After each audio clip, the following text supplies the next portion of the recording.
It's hypocrites all walks of life. If I walk around here and say I'm an NBA star,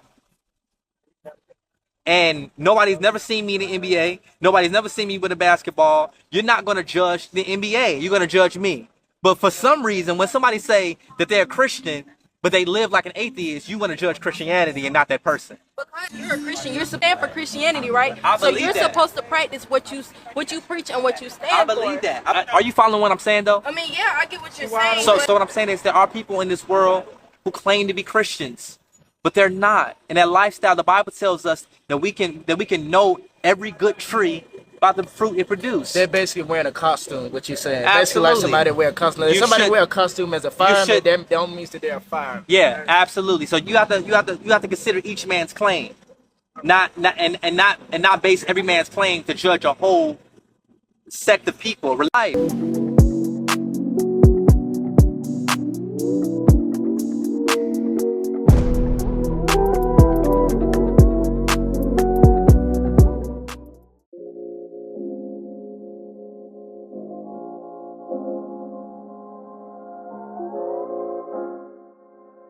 All right, guys, welcome to the show. We appreciate you all tuning in for another episode as we gather the latest on the news and this satanic stuff that has been going on all around the world. But again, thank you all for tuning in with another episode. If you all would, as always, continue to like, comment, subscribe, leave feedback. If you all want to send a Cash App donation, you can. The Cash App's at the bottom of the screen. We greatly appreciate your support. And it's because of you all and through the grace of our Lord that we're still here. You know, we do this because of you all. We want to keep you all in tune of what's going on. And just seems to be getting darker and darker by the moment. You know, let's start with the weather first. You know, we had earthquakes across California, different flooding across various parts of Texas. I believe there was a volcano eruption, out in Hawaii, that hasn't erupted in a while, but it started to erupt. What else we got? Forest fires up there in Canada. Forest fires in New York. Yeah. Bee swarms out there in New York. Yeah. Man. You got even Jim Jones talking about it's the end of time. That's how real it is. When the celebrities start coming to the Lord, that's how you know it's real. The Lord said, you know, it's going to come a day. You know, this is not quote unquote when every knee will bow. You will bow to me, man. So, yes, man. Again, guys, thank you for the support and just continue to stay aware of what's been going on. And we always talk about these agendas being pushed. It really seemed like the number one agenda on the docket for everyone to get accord with is this homosexuality. You know what I mean? People are losing their jobs for this. You can't speak out about this anymore. You know, freedom of speech is being taken away strictly because of this. You know, so anytime you see that going on, you see the spirit that's upon the nation, and you see what needs to be pushed for everyone to get on one accord. You know, it's just like how it was when it was time for the jab. You know, the whole world got on one accord, you know, a couple years ago. Now we're seeing the whole world get on one accord for this agenda. So stop scrolling. We've got some breaking news. Chick-fil-A, the beloved fast food chain, is facing a massive conservative backlash as it succumbs to the pressures of the woke mob. In a shocking move, the company has released a diversity, equity, and inclusion statement, completely abandoning its long-held Christian values. This betrayal has enraged local customers and triggered a fierce debate. Find out how Chick-fil-A's embrace of the radical left agenda has left conservative outrage and questioning the company's integrity. From appointing a new vice president of diversity and inclusion to purchasing shoeshine packages for managers, the fast food giant's drastic shift is causing an uproar. I also noticed you changed a term in your budget work. You shifted from using the term mother to birthing people rather than mother. Can you help me get a good definition of birthing people? Well, I'll check on the language there, but I think if we're talking about those who give birth, I think we're talking about, I don't know how else to explain it to you other than I was a little taken back when I just read it and saw it, that it's that the term mother was gone in spots and it was replaced with birthing people. And I didn't know if this was a direction that you were going, if there were shifts, if there are regulatory changes that are happening related to that, or what the purpose of that is. I think it's probably, and again, I'd have to go back and take a look at the language that was used in the budget, but I think it simply reflects the work that's being done. But would you at least admit calling a mom a birthing person could be offensive to some moms, that they don't want to get like a happy birthing person card in May? Or, I mean, can you at least admit that that term itself could be offensive to some moms? Senator, I'll go back and take a look at the terminology that was used, and I can get back to you. But again, if we're trying to be precise in the language that's used. Mom's a pretty good word. Okay, this is my first all-gender bathroom. 31 stalls available. Anybody can go anywhere. That's a man. Okay. This is happening. Have you ever been in an all-gender restroom? This your first one? This is my first one, especially in the airport. Yeah. I said, what? What? It's different. What about you? All-gender. You ever been in an all-gender? This is my first time. I was kind of thrown off. You was kind of thrown off? Like, I don't know, but you was walking fast. You enjoyed it. You. it's kind of cool. The American Medical Association has announced that the sex of a child should not be on a birth certificate because we don't know it until they choose it. This is the American Medical Association. Can you pull this up? Yes, pull it up. The American Medical. Yes, the American. See, this is the thing. People don't know the damage the left does to everything it touches: art, music, education, children, male-female relations, and medicine. It has corrupted the medical field. The American Society of, or American Academy of Pediatrics, or pediatricians, whatever the full name is, they've come out for affirmative care to give minors hormone blockers.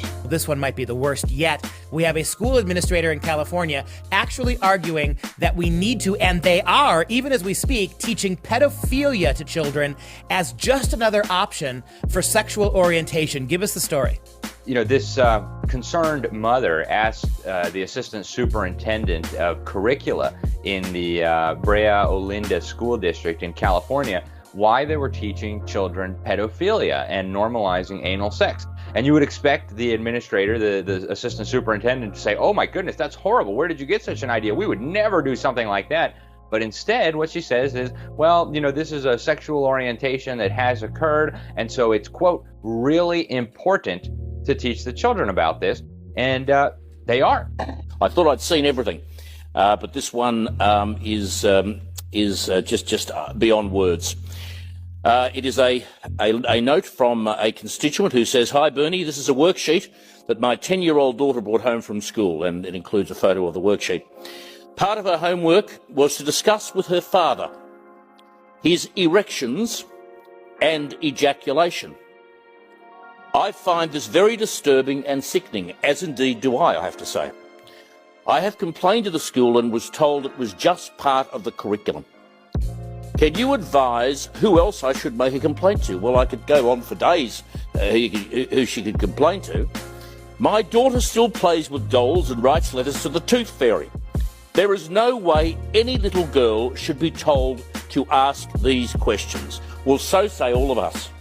What the hell is going on in this state when 10-year-old girls are told to go home and talk to your father about his erections and about his ejaculations? What the hell is going on here? How the hell are we supposed to protect our kids when this sort of perversion is in our schools? This is what is being dished up to them on a daily basis. In a primary school. Not even a secondary school, a primary school.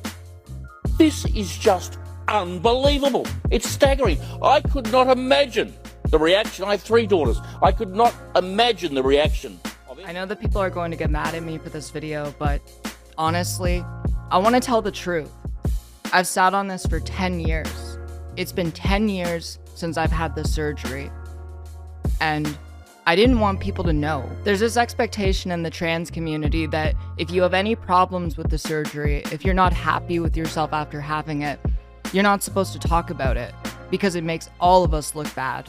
And I didn't want to be that person. I didn't want to get dragged by my own community for telling the truth about the situation. In this video, I'm going to tell you all why I regret having the surgery. I've never talked about this before, and this is going to be one of the hardest things I've ever had to do in my entire life. Before I get into it, I need to apologize.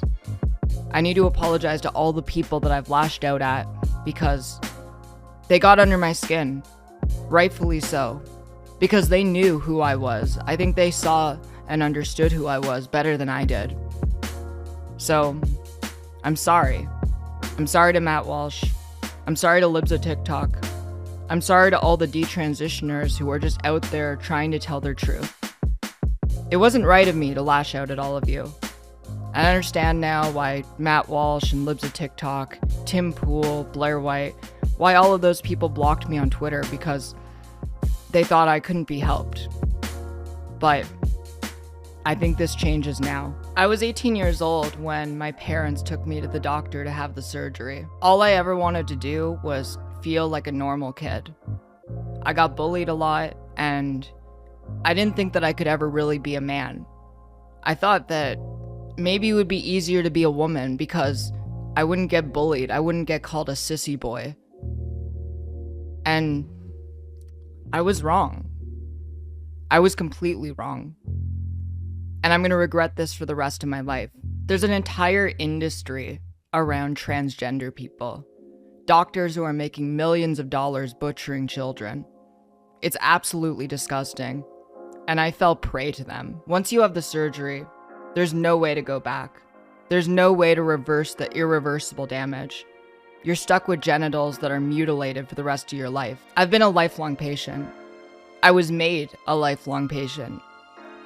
I've been seeing doctors since I was a child. I'll be on medication for the rest of my life. I really wish that the doctor who performed on my genitals warned me about any of the things that would happen.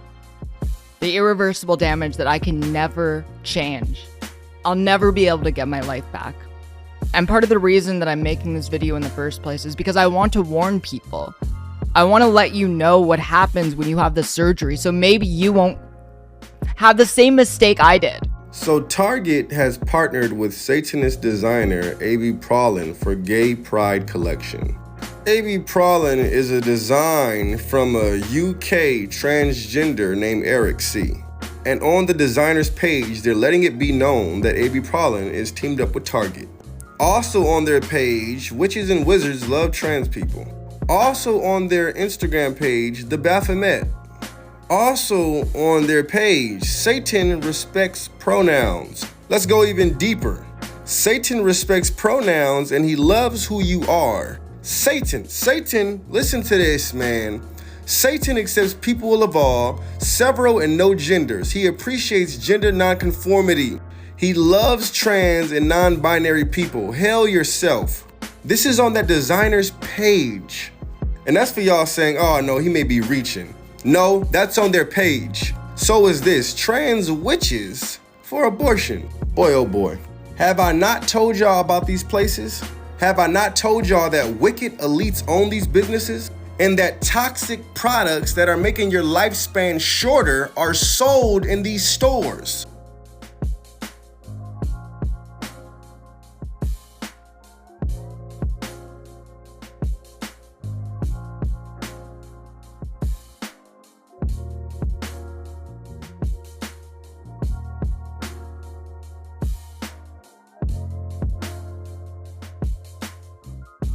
Hi, it's me, Patagonia, a real-life homosexual. And today I'm here with the North Face. We are here to invite you to come out in nature with us. Wow, this is nice. We like to call this little tour the Summer of Pride. This tour has everything.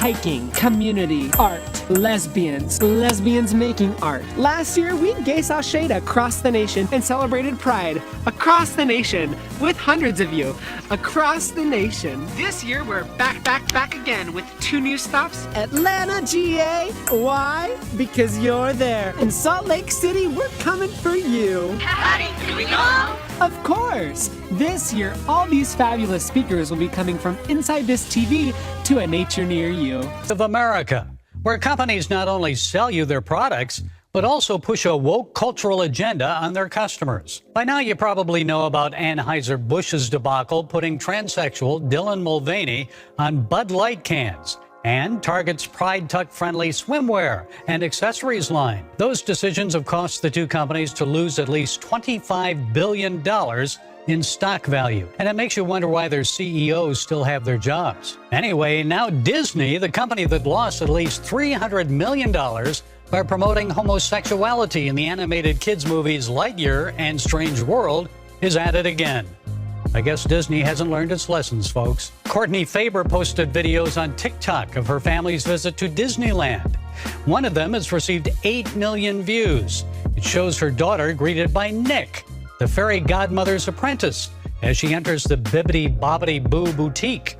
And the conversation may have gone something like this. Mommy, why does that princess have a mustache?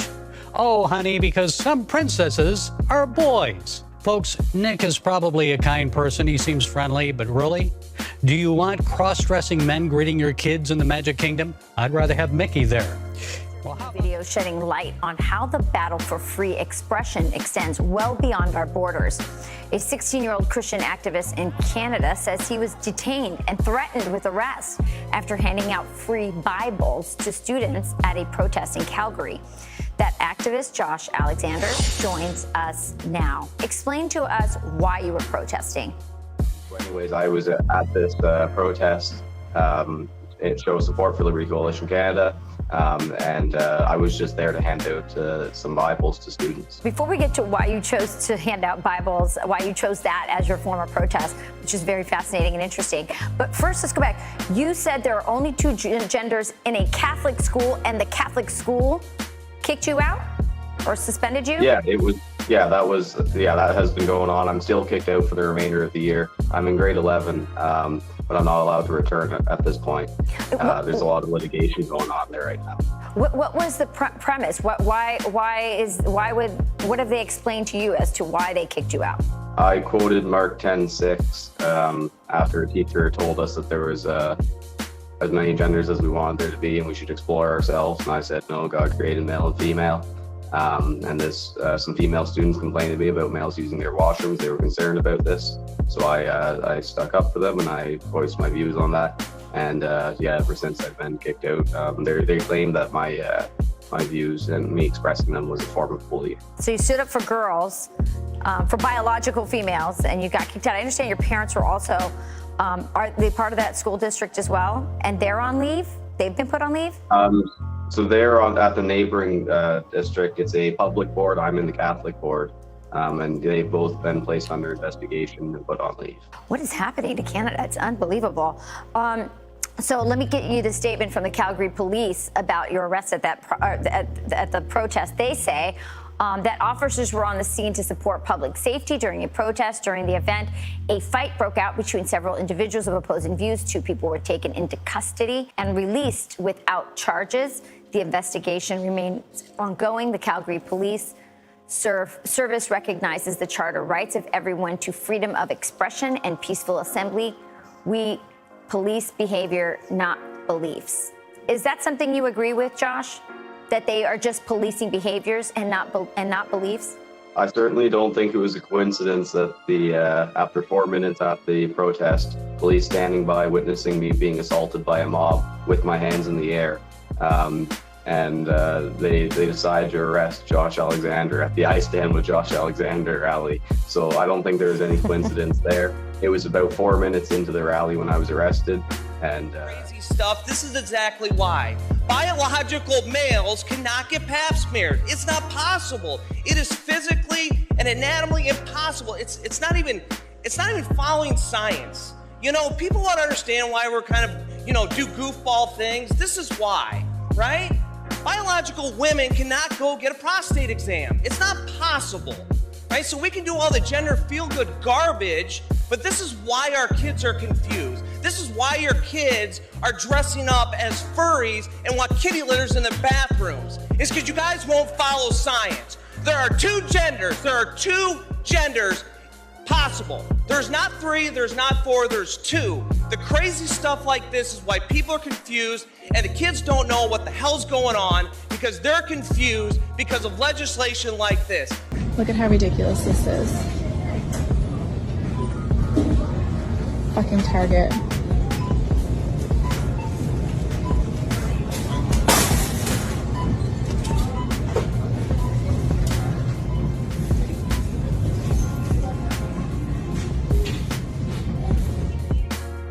It's even worse now. I ain't gonna say even worse because the jab was one thing, but what's going on right now is crazy. Like we talked about the whole California situation where they're talking about introducing a bill where they're gonna start basically taking children from the parents if they're not going along with the pronouns. So, I mean, it's a totally different world we're living in right now. Giving a child the right to make that decision, it's what, 12? Your 12, 13-year-old child can say, oh, I need help and, you know, I consider myself to be this. And if the parents doesn't go along with it, the child can be placed out of that home, you know, which is weird. But you know what they say? On another court, slightly a court, you know, human trafficking has made up to $34 billion, I believe, this past year. You know, the airline only brought in $22 billion. So a whole $34 billion industry. And you think they're going to let that go. And we're going to cover this later on the show. You know, 30 kids have came up missing in Cleveland in the past 2 weeks. I believe, like in the month of May, 30 kids. Yeah. Nobody's have been found, nothing or anything. This ain't the rapture where you just poofing away. It ain't none of that. Like, they just, I have no idea what's going on out here, to be honest with you. Like, we know what's going on, but in a sense, and then what's crazy is, this is probably the first time y'all ever heard about it. You ain't heard this on the news. Mm-hmm. Unless you on TikTok and you got that type of algorithm that's gonna showcase you these type of things, you ain't heard about this. So that's the even worse part right there. Like you said, 30 children going missing. 30 children. They said within 2 weeks. And they have not found no traces of any of them nowhere. That is really suspicious. Missing. And you know, kids are coming up missing. I mean, not to mention teenagers as well. People are coming up missing and nobody has anything to show for it, to say like, you know, any leads up on anything. But again, if human trafficking is a $34 billion industry, that lets you know this is not just your normal average Joe just taking people off the street. This is a corporation. Like, this major people are it's structure. Yeah. It's an economic structure. They're up there with the pharmaceutical companies almost. Now, pharmaceutical companies bring in more than $34 billion, but I'm just saying, like, come on, they brought in more than the airline. Human trafficking? And to think about it, when we talking about more than an airline, like she's saying it, like you got to pay attention. We talking about Delta, American, Southwest, United, Lufthansa, Emirates, all of y'all combined, $20-something billion. And that's a lot of money. And that's a lot of money. Yeah, that's a lot of money. But human trafficking, 35. The black market is popping. Long story short. And I don't know what they're doing on there. Clearly, we know it's something going on, but the price of organs and things like that, this is where it all stems from.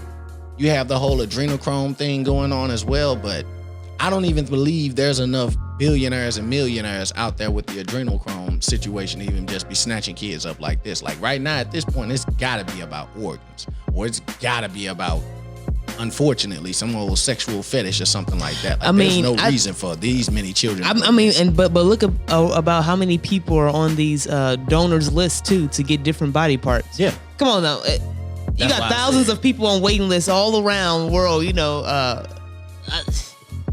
And people are starting to say that in some of these hotel rooms that it's tunnels in there underground. You look in like. Not all hotels, but it was a couple people that came out and were posting video clips on TikTok of they opened their hotel closet and you were able to see like a hole and it like led to something.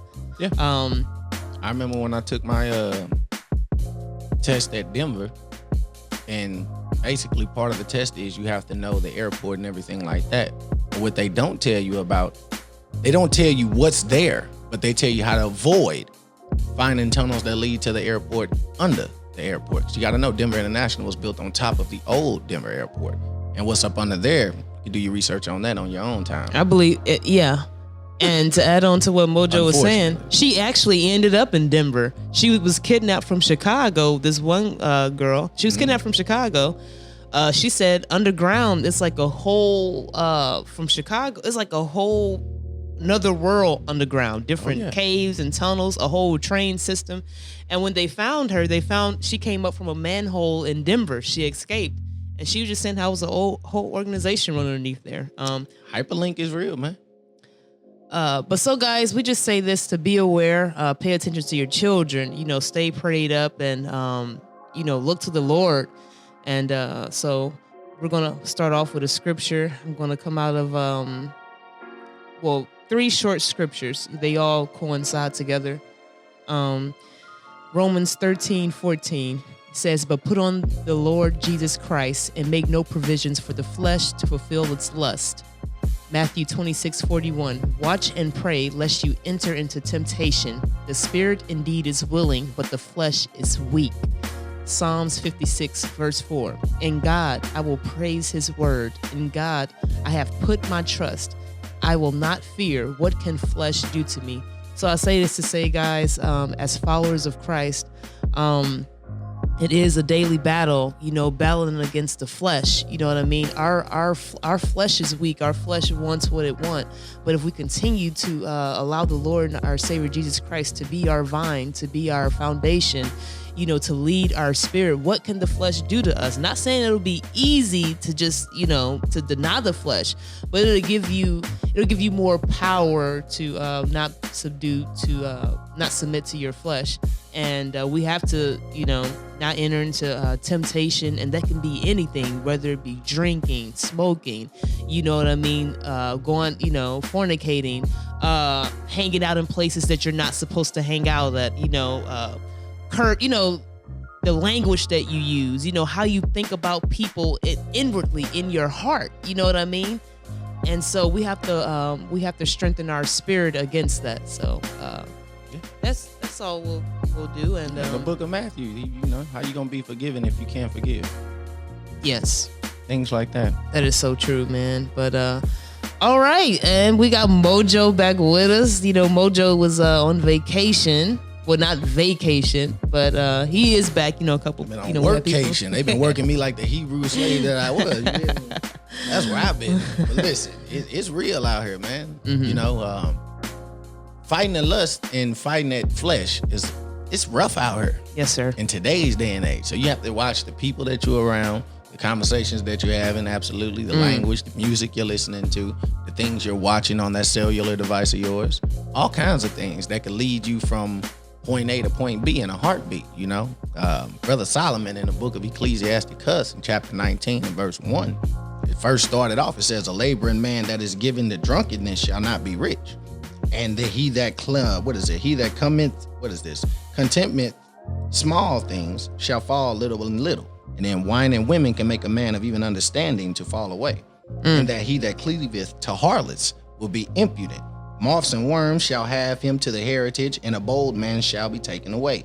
In chapter 4, it says, he that is hasty to give credit is light-minded, and he that sinneth shall offend against his own soul. Chapter 5, it says, whoso taketh pleasure in wickedness shall be condemned, but he that resisteth the pleasures crowneth his own life. Thank God that you recognize the thing you're doing is wrong, and I'm happy that it's bothering you. Because what that shows me is that at the very least, God has enlightened you enough in order for you to recognize your sin. You can be frustrated the fact that you did this sin again. But at the same time, let that frustration not turn into hopelessness. The very fact that you are bothered by the fact that you fell back into sin is evidence. That's how I know you got the spirit in you. The sin is uncomfortable. Because there's some people that are dead in sin. They'll sin and now there's tension between your behavior and your will. Now there's tension. Oh my gosh. And we get frustrated when there's tension. But really the tension is evidence that the spirit is moving. That's rumors, lust, drinking, all that. Yeah. Paul said it best. I think myself happy. So if you have evil and iniquitous thoughts, right then and there. Stop right then and there. Like they said, you don't have to do it in order to have done it. Jesus said, as long as you've thought about it, you've already done it. That's what the devil got kicked out of heaven for. It's called iniquity. Iniquity is a sinful thought. You ain't got to commit sin to not have sinful thoughts. Like they said, as long as you think about it, you've already done it. So you might not have killed, but in your mindset, you thought about harming a couple people.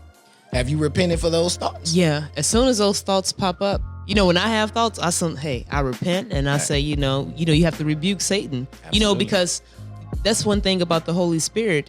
It's there to convict you and shed light to your sin, shed light to your darkness. Your Holy Spirit is going to tell you, like, oh, hey, you shouldn't do this. Hey, don't do this. Hey, the Holy Spirit is not when you go in church and you jump up for music, but then when you go out the church door, all of a sudden the Holy Spirit leaves you and you're going to go down the street and light up a cigarette. You're going to start smoking and drinking. You're going to go, hey, kick back and do this and do that. No, that's not the Holy Spirit. So, just as being a follower of Christ, we have to stick strong will to the Spirit. You know what I mean? And we have to. Temptation is hard. Lust is hard. Yeah. Like you said, a lot of people be in church and they, I got the Holy Spirit, get the shaking and blabbling in tongues and things like that. And I say blabbling in tongues because I don't really think you're catching tongues. I just think you're saying whatever's coming to the top of your mind. Because I know if you're talking in tongues, then it's interpretive. Someone in the church, most likely the pastor or something like that, somebody ordained should be able to interpret what you're saying. When you got the whole church and they're speaking in tongue, there's no way. No way. So everybody got the Holy Spirit, but everybody in here sinning and doing all that, ain't nobody. Hey, and people mix the Holy Spirit up. Holy Spirit is like God's love. But a lot of people think God's love is all, rainbows and candy. Like, no, God's love is forsaking. So to know that you have the Holy Spirit is simple. As soon as you go out and commit sin, how do you feel afterwards? Or how do you feel during the sin? Because that's determines how deep you is with the Holy Spirit. Because there's no one perfect.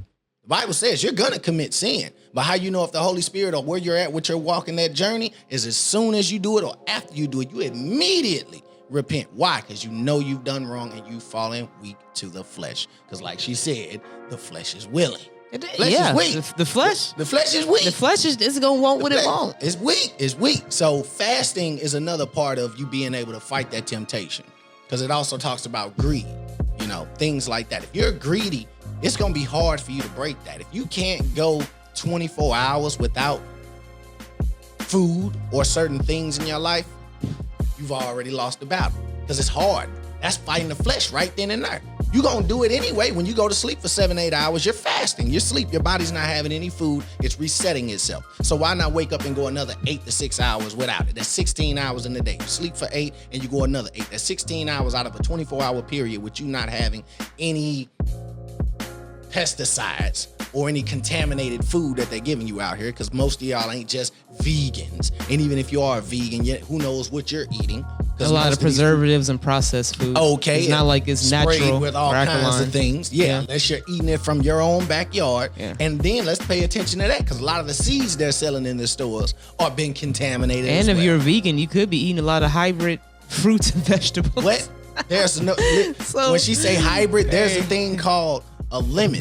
When you buy your lemons from here on out, I challenge every last one of you, when you buy a pack of lemons, if you do, when you buy a pack of lemons from here on out, look at your lemons. 2 things to check for. A, does it have seeds? And B, is it a real lemon? Because a lot of lemons have been crossbreed, hybrid, and now they're turning tangerines and lemons together. So pay attention to that when you're buying lemons out in the store. I would know this. I buy them. I would know this. It's hard to find a lemon with seeds, just like it's hard to find grapes with seeds nowadays. Things like that. Why is it hard to find the seed? Do your own research. All right, and with that being said, let's go ahead and jump into the topic. So first on the docket, so we got a giant gold genitals erected at Buddhist temple to honor origin of life, and it's literally, and we'll show a clip here, but it's a giant genitals, balls, testicles, whatever you want to call it. They said it's where devotees can meet their baby maker. It says the Bible's golden calf has nothing on Buddhism's golden vagina. So I take that back. They did have the golden genitals there. Now they placed the big golden vagina there. It says Thai Buddhists took golden idol worship to another level after praying at the altar of a giant gilded vagina, which was recently greenlit by authorities following some minor alterations. They said, we do ceremonies here to provide remedies for misfortunes. But this is that type of worship. You see that they're willing to worship genitals and a vagina, a golden genitals of the male counterpart, the female counterpart, and that's where you go and pray and worship to. But this is sick. They said, let me see if I can get something else.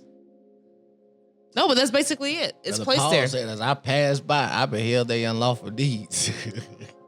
Hey, it's with this inscription to the unknown God whom they ignorantly worship, and he'll declare I unto you. That right there. That's exactly what he saw. When he went to Greece, they were worshiping statues. And he was trying to figure out what on earth is going on here. How are you worshiping a statue?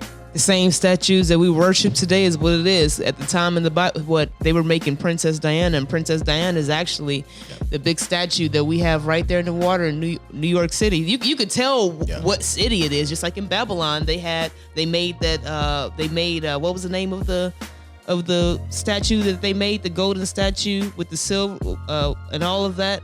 Nebuchadnezzar wanted everybody to start praying to it, but the 4 Hebrew boys, they didn't pray to it. So in New York City, they got that big statue. She's all types of names, Asterisk, Isis. That's where we get astrology from. And in the Bible, it tells you, don't worship the queen, the host of heaven. Don't worship the suns, the stars, the moon. We gave the suns, the stars, moons names. And that's what our world is based upon. But we'll get into that, just like the month of June. And before y'all come in the comments, all you Egyptologists and all you Egyptian loving, all of that, miss me with all of that, what is it called? The Kabbalion, miss me with all of that. Okay, miss me with all that Ankh stone and all that good stuff. It's all the same thing. Like she said, all astrology, it's all the same thing. I don't care if you give it an Egyptian name or whatever name you want to throw on it, it's all the same thing. It's idol worship. It's idolatry. That's all it is. That's all it is. Doesn't matter where you get it from. It's all idolatry. And if you don't believe that, everybody loves to throw the Egyptians out there. Well, the book of Enoch, the people over there in Ethiopia knew about this before the Egyptians did. So share with the group. Tell me something that I don't know. Tell me something that I don't know. Because it was very clear who brought astrology here, the fallen angels. So tell me something that I don't know. I want to know who it is. To be specific, I believe it was, what's that angel name? 7 angels that was in charge of the 200 that got kicked out of heaven. I'm trying to figure out. But y'all know what I'm talking about, reading the book of Enoch. But it's there. Not to say not to go into the Bible either, because the Bible explains very clear that y'all are doing idolatry. That's exactly what it is. You're worshiping other things other than the Lord and Savior himself. So we got hundreds attend church service generated by ChatGPT. So an AI led a church service of more than 300 people. It says the artificial intelligence, and this was out in Germany. So the artificial intelligence chat box asked the believers in the fully packed St. Paul's Church in the Bavarian town in Germany to rise from the pews and praise the Lord. Now, the ChatGPT chat box personified by an avatar of a bearded black man on a huge screen above the avatar then began preaching to the more than 300 people who had shown up on Friday morning for an experimental Lutheran church service almost entirely generated by AI. It said, quote unquote, "Dear friends, it is an honor for me to stand here and preach to you as the first artificial intelligence at this year's convention of Protestants in Germany," the avatar said with an expressionless face and monotonous voice. The 40-minute service included the sermon, prayers, and music was created by ChatGPT. And Jonas Simmerlane, a theologian and philosopher from the University of Vienna. He said, "I conceived this service, but actually I rather accompany it because I would say about 98% comes from the machine." So now they have an AI running a church service. And like, to be honest, why would they experiment with something like this? Well, first of all, a lot of people believe that the AI technology is the devil anyway. So you got a lot of people on TikTok talking about AI is the devil, the fallen angels connecting or communicating through AI. So it makes sense that they would try to run their own church, or AI would run its own church or anything like that. That's, prepping you for what's about to come anyway. So I can see that. What's shocking to me is that it happened in Germany. Germany, I've been to Germany, 2 weeks there. Home of the oldest church in the world. And when I say the oldest church in the world, they claim that they even have the robe of Jesus in that church. I've seen it. Got pictures on my Facebook of it. So the fact that they let this go on or take place in Germany is very shocking to me. But it was a Lutheran church, so it doesn't shock me at all. When you're more about religion than you are about what's in this. What's in this? This ain't religion. God said, be ye holy for I am holy. So this ain't religion. He ain't say be Catholic, Lutheran, none of that. Not Roman Catholic, none of that. Not Jehovah's Witness, none of that. Be holy for I am holy. So when you got things like that happening in places where they're worshiping religion, and religion will eventually lead you to worship an idol. That's why you have Catholics worshiping the Pope, things like that. And when I say worshiping the Pope, bowing at his feet, things like that, stuff like this happens. All right, so now we got out in Greenwich, London, and Aldi's out there. Basically, unhappy store shoppers at Aldi's out in London, Greenwich, London. The store shopper said, so I'm in London overnight and I'm trying to buy some food. I drop into the local Aldi's only to be told that in order to enter the store, I have to download an app. So look at this. You're in London, you're on a business trip, you're staying in Greenwich, and you want to buy some food. So you go into the local Aldi's, like this one, and you think, I'm going to go in here and buy some food so that I can feed myself. And then you approach the barrier, and look, you can't even get in the shop without having a QR code to scan here, or to scan here, and then you can go in and buy things. Now this looks to me like the beginning stages of the digital prison that we keep talking about. Very controversial new Whole Foods in Washington, D.C. You have to scan to check in. You have to scan to check out.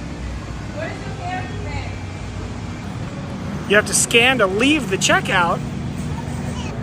And then you have to scan to leave the store.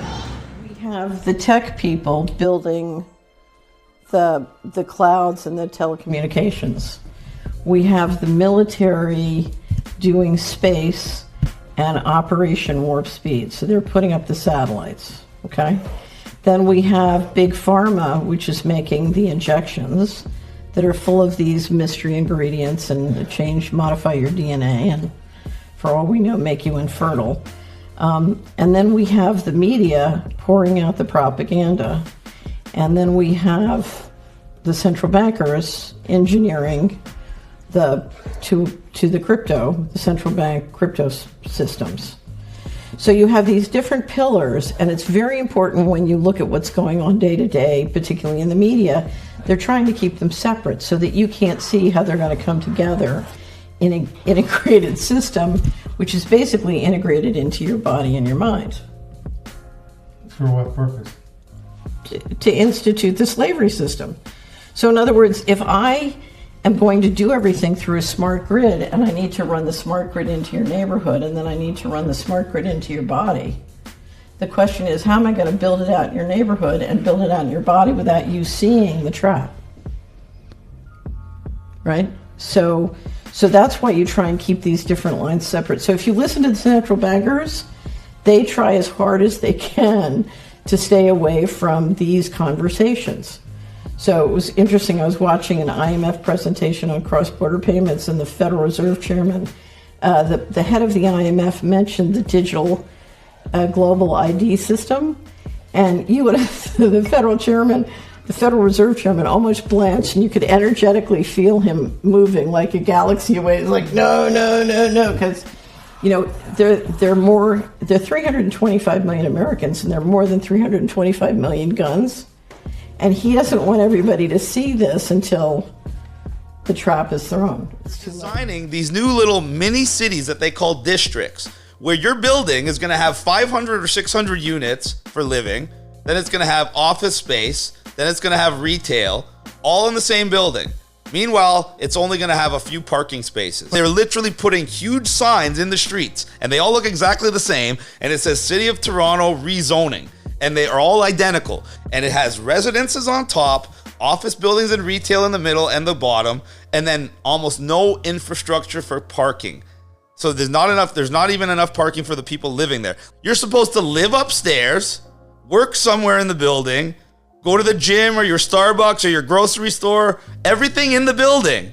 So basically, you're living on lockdown your entire life, just like they wanted you to do with COVID. Remember with COVID when you were on lockdown and they said you couldn't go more than 5 kilometers away from your house?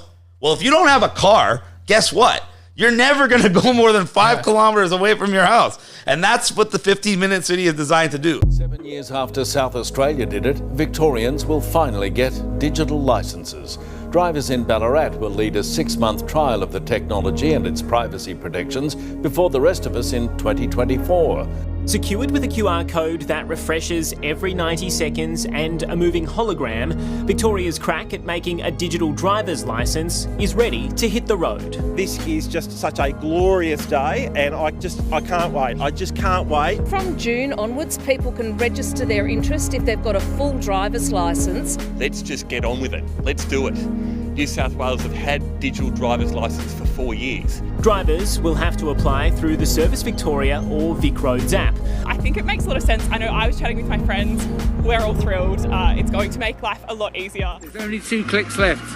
When you are required to have digital ID to move around and have a life, and when cashless central bank digital currencies are the only way you can buy and sell, at that point you've lost your freedom. If you follow the breadcrumbs to 2030, anyone can look up the UN 2030 SDGs, Sustainable Development Goals. By 2030, Britain specifically will have no commercial passenger aircraft leaving the country. You will not be able to leave. There will be no ships leaving the country. You will not own private transport. You will have a digital ID to do everything, and you will only have electronic money with which to transact. I would say at that point you are a slave, and because you can see them coming, you should say no. Say no right now. Stop. The things that are happening are really fantastic, but they go back decades. There's no question that there's been a very long run-up to the level of control that we are going to face. The next guest says AI could wipe out conservative thought altogether and Americans need to wake up. Dan Schneider is the vice president of MRC Free Speech America, and he joins me now. Dan, good to see you. Thanks for coming on. How exactly is artificial intelligence destroying conservative thought? Well, we haven't seen it quite yet, but it's a growing trend. It's a growing danger. We do know how AI works. AI works by collecting all the data that's out there in the universe when done properly, and it gives a result that basically is the mean average. But we know that the big tech oligarchs, who have a great history, a terrible great history of destroying conservative speech, of censoring us, they're the same people involved in writing the algorithms. They're already trying to clean the internet of our views.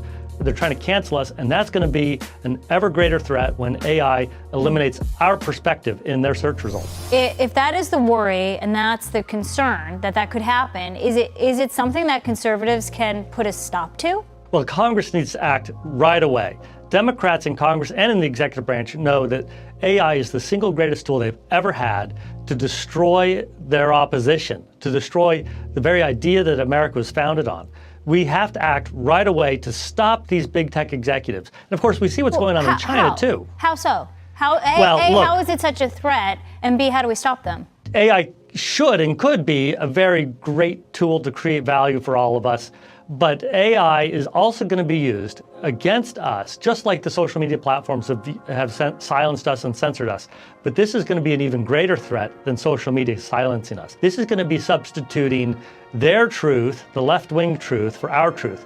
Larry Page, the co-founder of Google, has already announced that he wants AI to be a digital god that gives, and this is his words, wants to give the right responses, the right truth, not the truth that the rest of us can discern on our own. But what Stop scrolling. I've got some breaking news for you. Amid the alarming revelation of a Chinese cyber attack on critical U.S. infrastructure, the U.S. Senate's been equipped with satellite phones for emergency communication in potential disruptive events. Concurrently, the FDA is issuing a cryptic warning about an internet shutdown later this week. While we may scoff at the FDA's caution, the timing is intriguing. Over 50 senators now possess these devices as part of a fresh wave of security measures from the Senate Sergeant-at-Arms. These phones act as a safety net in case of emergency that disrupts communication in America. Are we on the cusp of a massive disruption? Should we be gearing up for it? Dive deeper into the goal is to ban private vehicles.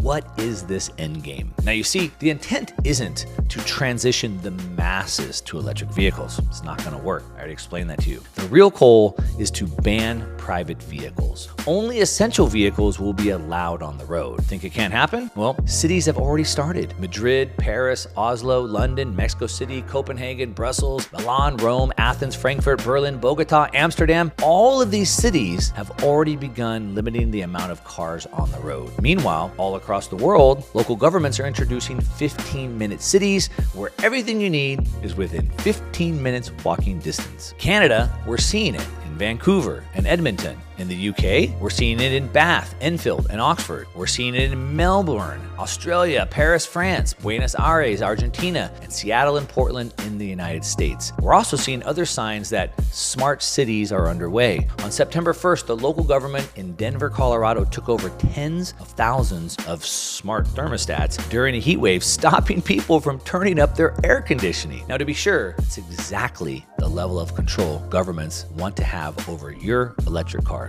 This is wild. People in the UK are set to receive a universal basic income for the first time ever in a 2-year trial. If you didn't know, universal basic income is a regular government cash payment that every individual, rich, poor, employed, unemployed, all receive without any conditions. It's definitely not a new idea, but because of things like the pandemic, climate change, AI trying to steal our jobs, it started picking up a lot of momentum to the point where now 30 people who can actually put themselves forward for this will be paid a significant £1,600 a month without any requirement to work or even demonstrate your willingness to work. And if you heard that and you immediately thought about quitting your job, that's where things get interesting. Because the director of the think tank running the scheme said that they wanted to study the effect this unconditional lump sum has on people's mental and physical health, incentives to work, and general standard of living. And if the results turn out positive, use this evidence base to push for national implementation. However, for UBI to actually work on a national scale, there would need to be a significant rise in the amount of income tax that everyone pays. But that then creates this potentially catastrophic scenario where you're actually decreasing the incentives for people to work, while simultaneously increasing the incentives for them not to work. So let's do a little test now. America, they think they are saving the world by buying electric cars. I have some bad news for you. No, you're not. So think about people with the mindset of electric cars that we are not using internal combustion engine cars. We're not using fuel. We're not using gas. We're not using diesel. We're not using petrol to drive our cars. Majority of the countries in the world still they use fuel to burn it and then make electricity out of it. In which sense you're saving the world? When you're using the same or more amount of energy to create more energy to get your car powered up. If you really want to save the world, why you are not banning ships, cargo planes? The amount of sulfur a ship creates, that's equivalent to 50 million cars. The other thing I was seeing this past week was semi-truck automated loaders. The warehouse is organized by the forklifts that are autonomous, and then those forklifts will load the pallets on the automatic semi-loader, which then that automatic semi-loader will put all these pallets in one hit into the back of the semi-truck, which is driven autonomously. And so this whole entire circle of events will remove all those jobs. The truckers will not be needed, the pallet loaders will not be needed, and the semi-truck loaders will not be needed. The warehouse workers will not be needed. This AI takeover is happening. It's not just coming for janitorial work. It's not just coming for video editing. It's not just coming for, look, man, your accountants are going to be gone. They can do all the math, the data analysis. If semi-trucks are fully anatomically correct, why aren't we looking at I can believe that. And he posted a video of doing that. A lot of people was just like, well, wait a second, what if I don't have a smartphone? You know, They're testing this out, and also out in the Whole Foods out in Washington D.C. You all also will see that clip. It's the same thing. In order to get in, you have to scan. You have to use a QR code. But how they're selling you, certain people are selling the benefit package by saying, "Oh, this will be good because people won't be able to come in and rob and loot." You know, they make it good where you can accept this and you can want this. But of course, that's not the number one reason why they're putting this, making these tours go digital. You know what I mean? Yeah, you have to usher in this whole digital system, this whole to be tracked. It's making it easier for the social credit score that's coming upon us.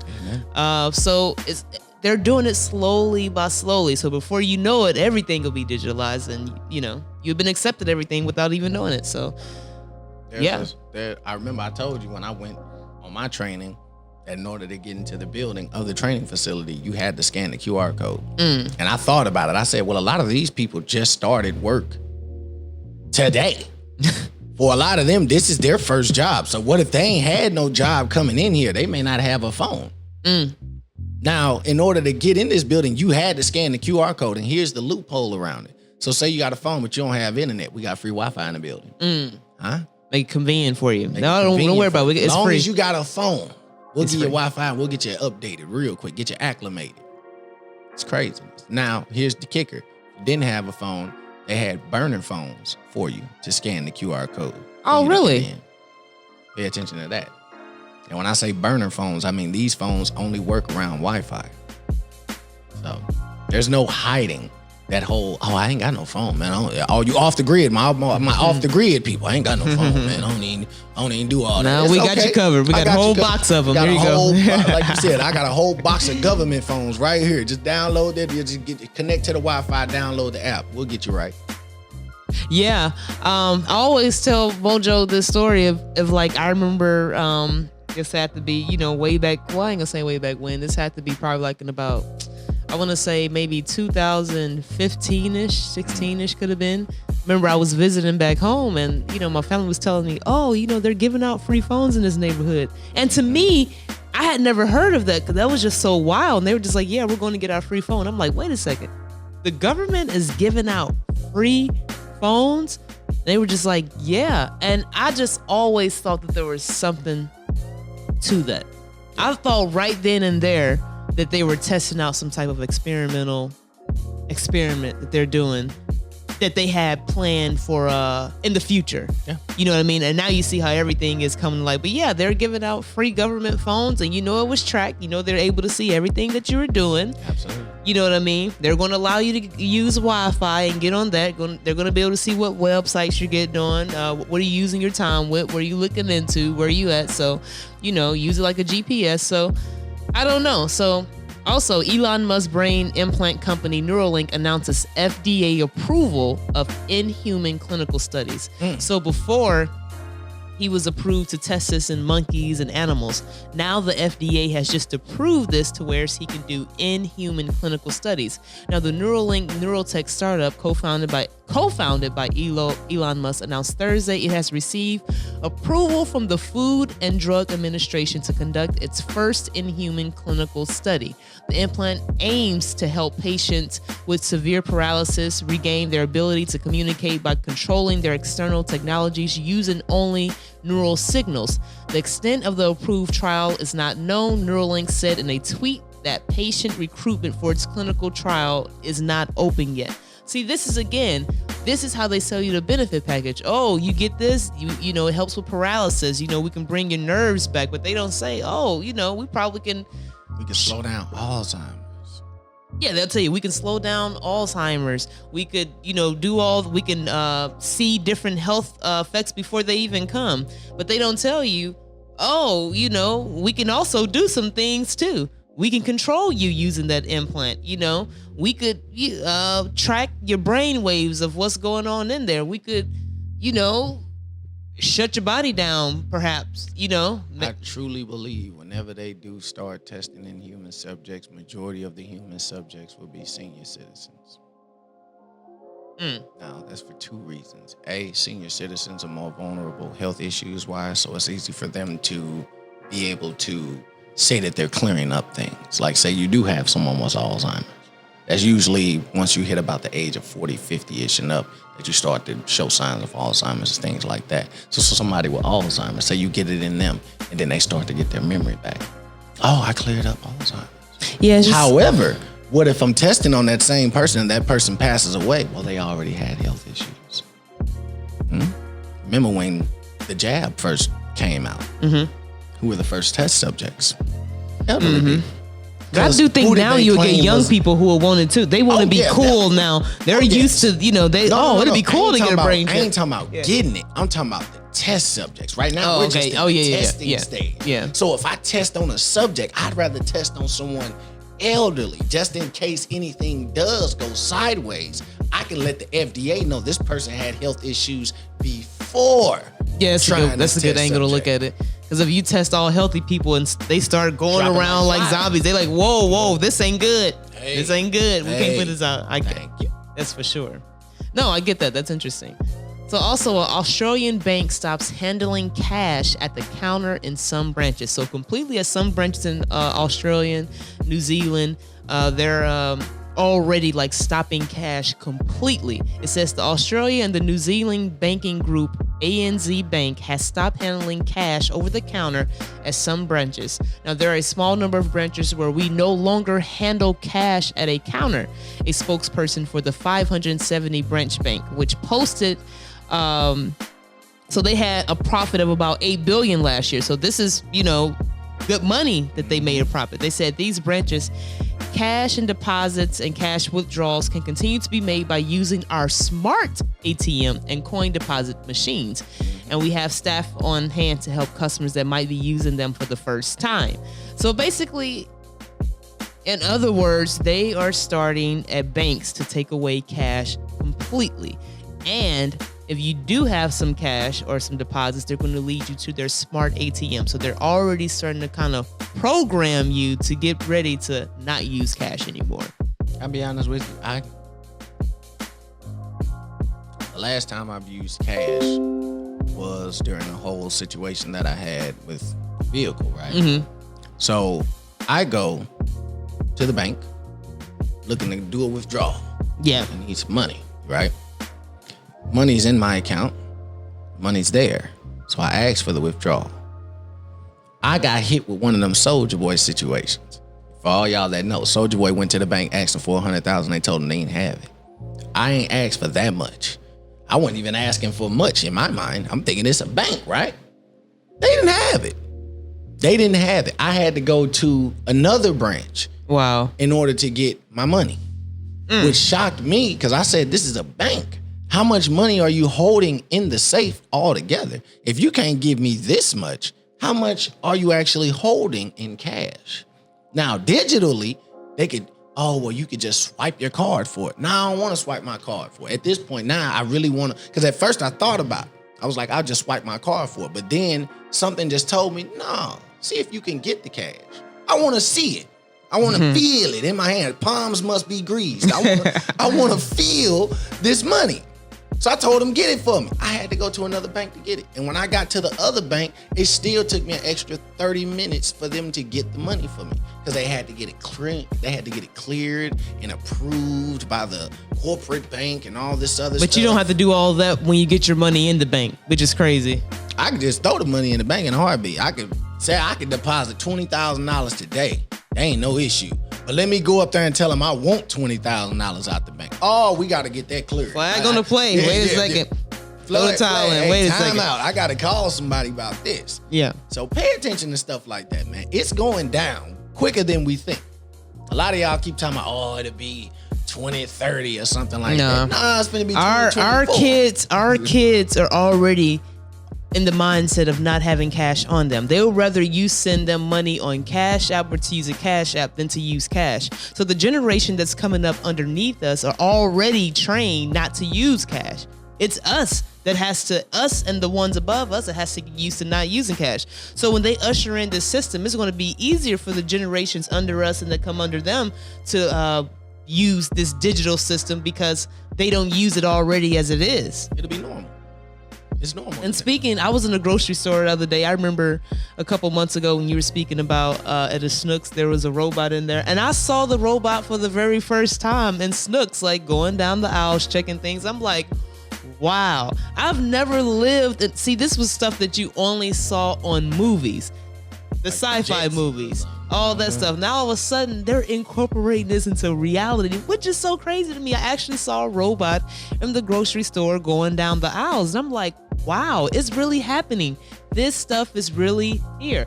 And they're going to just put one robot in the store to get you used to it. Then all of a sudden, you're going to have multiple robots. Maybe robots at the door want to see if you got your QR code to get in. Like, it's like my cousin the other day, he went to a Walmart. He was just like, whoa. He said, where are all the people? Is no one here to cash me out? I'm like, oh yeah, you gotta go through the self-checkout. You know what I mean? Like, it's different, guys. I'm telling you. It is so different. And I remember, you know what, when I had first moved to Chicago, this was probably back in 11. I remember, now that I'm speaking about this, I remember I went to a Walgreens and it was self-checkout. And I was telling the girl, one of my roommates, I'm like, what is this? She was like, oh, you can check yourself out. I'm like, really? I had never, but this was like in 11. So fast forward, they test out in these big major cities, get you used to it. Because they're like, if we get the major cities, you know, used to seeing where you can put your buggy up and it'll take it up by itself. Everything is just so cool and all that. Once we get into these smaller areas, it wouldn't be a problem, because we went to go visit my father out in Kansas. We went to a Dollar General. There was no self-checkout at all. You still had people in there. So it hasn't really reached everybody yet.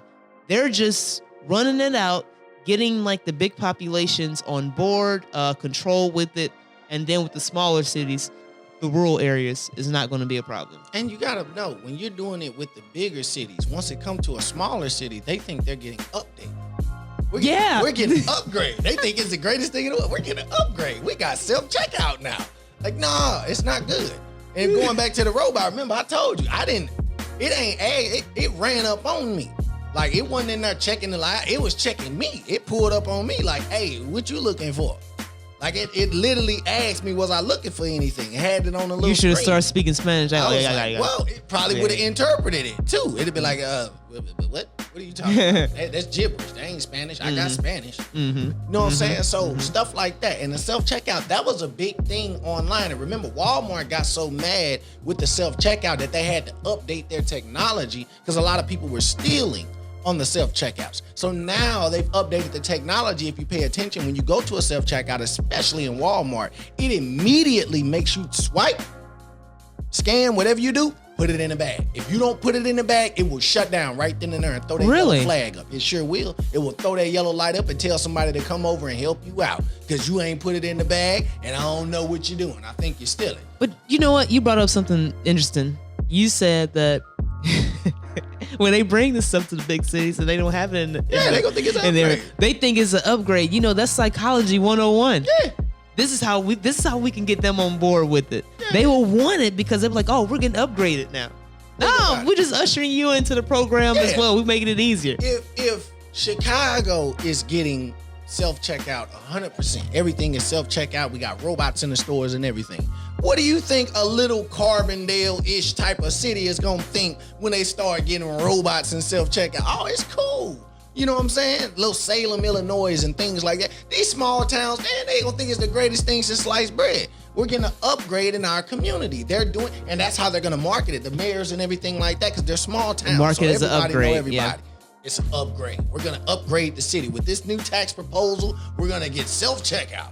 We're gonna be just like how they do our phones. Oh no, it's an upgrade. We'll be able to track your heart rate. I don't need a phone to track my heart rate. Or my pulse. This thing here, I never paid it no attention. Shout out my sister Myra. She put me on game and she said, hey, do you think that thing is really tracking you? And I had to sit back one day and think about it. I said, wow, it tracks my sleep, my heart rate, how many steps I take and everything like that. That's just what it's telling me that it's tracking. What if it's actually tracking more than that? You think they can't take your brain nerves and check and see how your neurons are firing through this thing? Absolutely. If they can tell how many steps you're making, specifically by the movements that you're making, it can track your heartbeat and things like that. Check your heart rate, make sure that everything's pumping fine. What else are they tracking? And it's getting us things? ready for smart health technology. What did you say? Okay. So that's what's getting us ushered in. This is the beginning of the Neuralink right here. This is the beginning of it. Yeah. And they're not, and don't get me wrong, I'm not against it, but know what you're doing when you have these things. I mean, they're able to basically monitor your inside body. Like, why do you need a device to do that? This thing will tell you how much water you drink. That's too much information. And guess where all the information is going to? To the headquarters. Come on now. And the headquarters is giving it to the higher ups. You know what? They may come pull you out your job. You know, we've been monitoring Mojo for 3 years. His heart is good. He got a good heart and good blood going through him. Let's go ahead and go through and swoop him up. This is next level black market technology, like she said. When it comes down, like we said, the 30 children missing, when it comes down to that next group of people missing, it's going to be people with these. Because like you said, they've been testing you out. Ooh, we got good organs. It's only a matter of time before a quote-unquote hacker hacks these devices, gets in it, and gets the information, and now they know who's healthy. With everything being on the grid, if they're putting everything on the grid, anybody can hack in and look at anything or take anything, just like they're trying to do now, where they're trying to do this smart health technology where it tells you how much medicine and all that you need to take. What if somebody hack in and say, oh, you dose it up, take this amount, or since everything's on the grid, they can switch it out and put you new medicine in there. I'm just a little leery when it comes to all this stuff, so. No, absolutely. But and back to the on the grid thing. So remember when Facebook shut down, and Instagram shut down, and YouTube shut down. Everybody, all happened in the course of a month, separate weeks though. And everybody's like, "Oh my God, what's going on?" And we know that was an experiment. That was an experiment. So it happened again not too long ago. Did it? Yeah, it happened again. Instagram just went on a freeze. They claimed that it was doing a update, but it went on a freeze for like a good hour. People were flipping out. Oh my God, this and that. Cash App froze at one point in time. And people are like, "Oh, is your Cash App acting up?" I want to pause, Mojo. Like so as he's saying this, think about what he's saying. Look about how much control they have over your life just with these little 3 programs. Go ahead, Mojo. No. That's the point of this whole conversation. So my woman was talking to me and she's like, "Oh, well, she just thought normal. Like, oh, well, it's just this and that and this and that." Then I broke it down to her how this is a social experiment. They are testing us, ma'am. They are trying to figure out who's really going, when it come back up, who's going to be posting. Oh, was yours down? Oh, this and that. They really want to find out who can do and who can do. And those 3 apps is like majority of everybody's life. Cash App is where you get your money. What you say? You said Instagram and all that is where you post for social media and your news, your YouTube. So all of that. Listen, they have created us a digital life that they can control and take it away from us at any given time, to whereas we will feel isolated. www. World Wide Web. Instagram, Cash App, YouTube. And all of us, they're trying to put all of us on the same grid. Okay, so now we got China faces a new COVID wave that could peak at 65 million cases a week. Now, it says in Beijing, China's bracing for a new wave of COVID infections that could see as many as 65 million cases per week by the time the surge peaks at the end of June. It is a startling prediction in a country where the pandemic originated in late 2019 that only months ago had enforced some of the harshest COVID control protocols on the planet. Now within the latest Omicron variant, the XBB, fueling a resurgence in cases, the response from China's government and the public is muted at best. Now the surge comes about 6 months after the country dismantled its sprawling infrastructure for dealing with COVID, including harsh lockdowns, mass testing, stifling quarantines, and strict mask requirements. So they're telling us now. Give me a date on this. When did they drop this article? This article came out in May of 25. So let's just say about a week. Let's just say about 2 weeks ago. They said on May 25th, by the end of June, they'll be at what, 60 60,000? Well, yeah, they said as many as 65 million cases per week. 65 million cases per week from May 25th to the end of June. As of today, we're in June now. Yeah, we're in we're about to be in mid-June.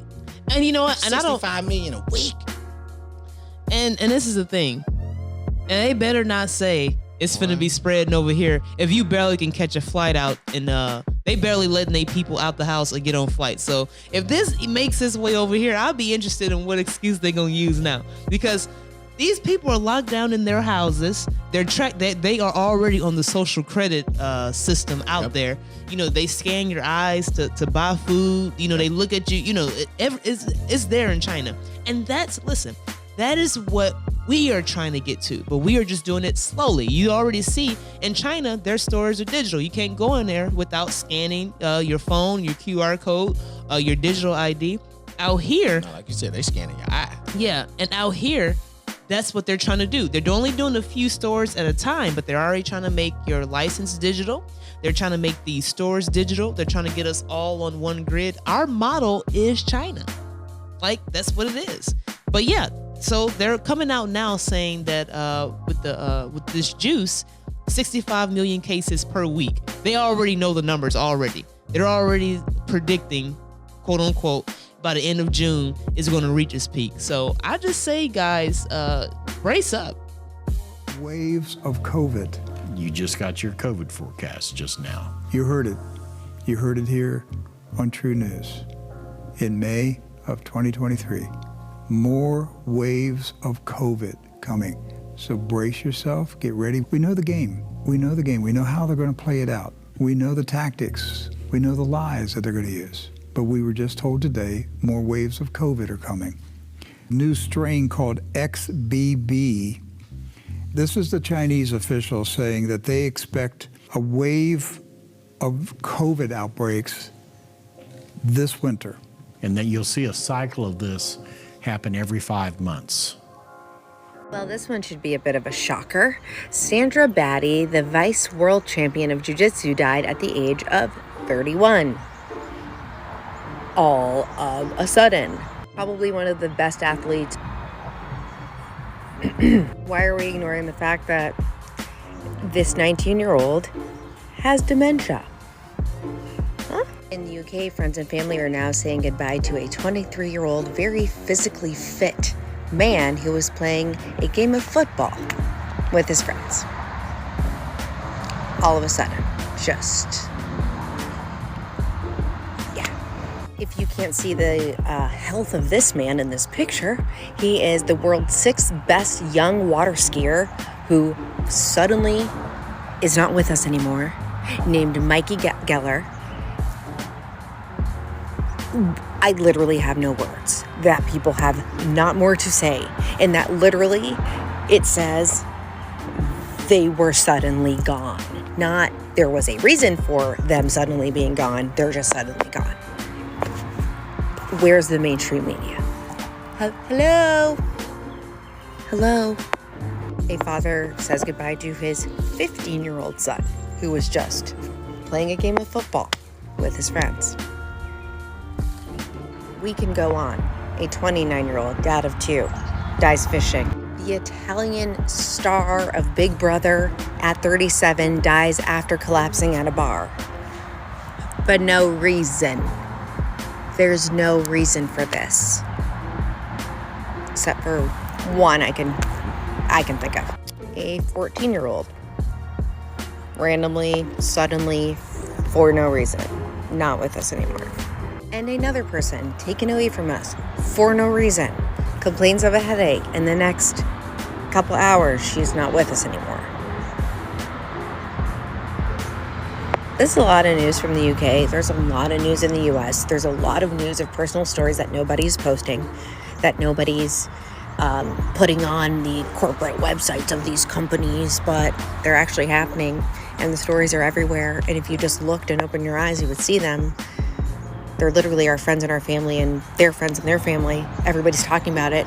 If you look at the interviews with the world leaders, including people like Trudeau in Canada, Macron in France, all over the world. Even the latest guy that is the current Prime Minister of England, okay, Sunak, I believe, guess where he's from? The World Economic Forum. Wow. It's all tied together. So Klaus Schwab has taken the World Economic Forum for the last 50 years. He's groomed leaders to go along with his vision, megamaniac, taking over the planet, the Fourth Reich, and now he's got them in positions of power. They're in every major developed country, including our own, and it isn't just Biden, by the way, and it's both sides of the aisle, Democrats and Republicans. And people need to wake up. That's right. We're being lied to, okay? But they've sold their souls to, dare I say, the devil, Klaus Schwab, in this Fourth Reich, and basically they got them all in place. And Klaus Schwab admitted, we got everybody in place who's going to do our bidding. We need a trigger, and he said that the COVID-19 crisis was the trigger. Now, the FTC and the FDA have sued you in the past, and they'll tell people not to read your books. The natural cures are dangerous and ineffective. What do you say to that? The Federal Trade Commission and the Food and Drug Administration basically are on the payroll of the drug companies. I write books. These are not my cures.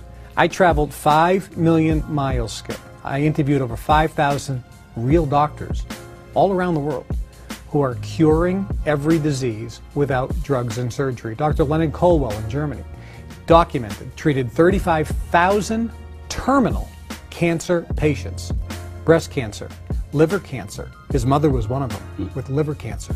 She was told she was going to die, go to hospice. It's over. Prostate cancer, leukemia, lymphatic cancer.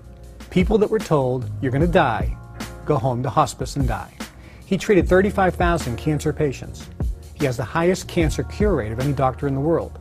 And he doesn't use chemotherapy, he doesn't use drugs, he doesn't use surgery or radiation. He uses natural remedies. Suzanne Summers had breast cancer. We don't hear about it much. But she said no to chemotherapy. She said no to radiation. I have a lot of respect for this woman. But how come it isn't front page news that she is a breast cancer survivor without chemotherapy, radiation, or drugs? We don't hear about that. I traveled 5 million miles, and I found doctors all around the world are curing arthritis, herpes, flu, bird flu, swine flu, seasonal flu. They're curing arthritis. They're curing high blood pressure, insomnia, all without drugs and surgery and no side effects.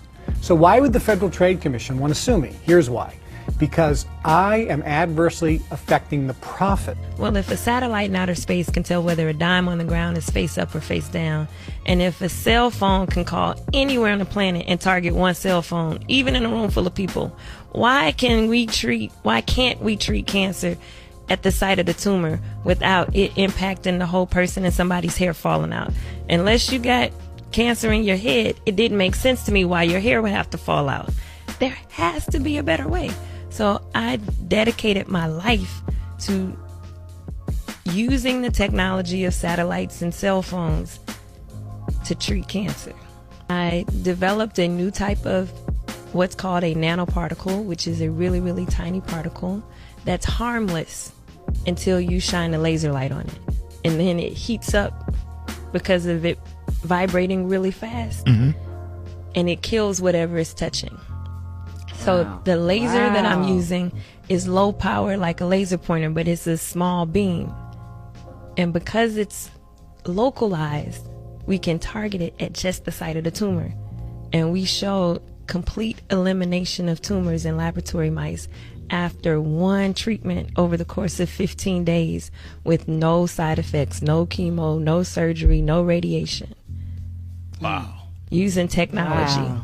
Robert F. Kennedy Jr. is mounting a presidential campaign of his own, and he is not letting this whole incumbency stop him. He's not letting this whole "there will be no debates," says the DNC, stop him. And then he was talking about school shootings on a Twitter Spaces with Elon Musk, and he said something which, given the chance, could probably win him support from a lot of Democrats, a lot of independents, and maybe even some Republicans. Listen to this. Prior to the introduction of Prozac, we had almost none of these events in our country, and we've never seen them in human history, where people walk into a schoolroom of children or strangers and start shooting people. There's other nations that have as many guns per capita as we do, like Switzerland. Switzerland, the last school shooting was 21 years ago. We have one every 21 hours. The one thing that we have that's different than anybody in the world is the amount of psychiatric drugs our children are taking. Autism went from 1 in 10,000 in my generation, which it still is, to 1 in every 34 kids today. We got these explosions of autoimmune diseases that same year, rheumatoid arthritis, juvenile diabetes. Why is that happening? Why did peanut allergies suddenly appear in 1989? We know it's an environmental toxin. Genes do not cause epidemic. If any of you are my age, you cannot remember meeting anybody when you were a school kid who had autism or peanut allergy.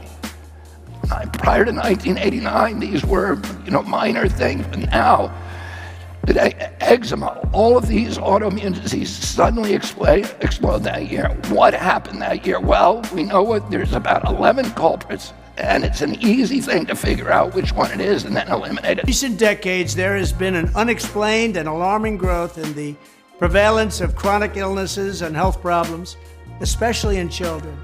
We've seen a stunning rise in autism, autoimmune disorders, obesity, infertility, serious allergies, and respiratory challenges. It's time to ask, what is going on? Is it the food that they eat, the environment that we live in, the overprescription of certain medications? Is it the toxins and chemicals that are present in our homes? Every year we spend hundreds of billions of dollars to treat these chronic problems rather than looking at what is causing them in the first place. Too often our public health establishment is too close to big pharma. They make a lot of money, big pharma, big corporations and other special interests, and does not want to ask the tough questions about what is happening to our children's health. Diabetes is a $110 billion annual industry. Big Pharma makes $110 billion a year on diabetes. How many of you think they want to shut that down? Right. Oh, one person does? Okay, well, I would take issue with that. They don't want to shut that down.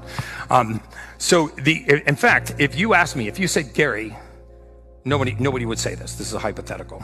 But if you said, Gary, write me a diet that would guarantee I get diabetes, I would go right to the American Diabetic Association website. I would download their dietary guidelines, and I would send them to you. Check it out. I'm not making this up. If you go there, you'll see, you know what they recommend for a type 2 diabetic first thing in the morning for breakfast? Bowl of oatmeal, glass of orange juice with natural honey, crushed brown sugar. If you know anything about diet, how much fat, how much protein is in that? 0. That is all high glycemic carbohydrates. So if you follow that diet, what happens? Your blood sugar spikes. If your blood sugar spikes, what do you need? Insulin. It's an insulin dependency diet. It's perfect. Break into your house Friday night, and back Saturday morning, sell you a security system. It's a perfect unit, right? A whistleblower has come forward to tell consumers about the ground beef a lot of us buy at the supermarket. Is it what we think it is? Gerald Zernstein grinds his own hamburger these days. Why? Because this former USDA scientist, now whistleblower, knows that 70% of the ground beef we buy at the supermarket contains something he calls pink slime. Beef trimmings that were once used only in dog food and cooking oil, now sprayed with ammonia to make them safe to eat, and then added to most ground beef as a cheaper filler. It's not fresh ground beef. Zernstein and his fellow USDA scientist Carl Custer both warned against using what the industry calls lean, finely textured beef. That's shocking. It's shocking. 1,900 food production companies in the past year have been destroyed. The 2 largest egg manufacturers in the United States have burnt down in the past 36 hours. We've had 2 planes smash into meat processing centers. And the only commonality amongst all of them are these 2 things. They make food for Americans, and it's on American land. The Dutch have gone one step further, as well as seizing 3,000 farms and telling farmers that they are no longer allowed to farm anywhere in the EU, or they don't get paid for the farms that are being seized. They're also telling other farmers that they're only allowed 2 cows per field. Part of the climate war. This is just going to kill people. We need food to eat and live. What the hell is going on? I was hoping someone was going to post this. So many people in Canada don't realize, but less than 5% of Canada is arable land. Arable land means land that you can actually grow human food crops on. And in Ontario, it's about 5%. So nationally, 96% of Canada, you cannot grow human food crops there. Why has historically Canada had only 10% of the population of the United States? Because we can't grow as much food here in Canada. 9/10 of this country is essentially frozen solid for 11 months out of the year. Furthermore, almost 60% of the prime agricultural lands in the country, prime being class 1, 2, and 3, that you can basically grow any kind of food crop on, including the high value food items, that's all in Ontario. 56% of our prime ag land is in Ontario, and it's almost entirely in southern Ontario, right along the top of Lake Erie and Lake Ontario.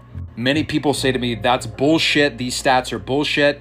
I encourage you, go look at the OMAFRA website, that's the Ontario Ministry of Agriculture, Food and Rural Affairs.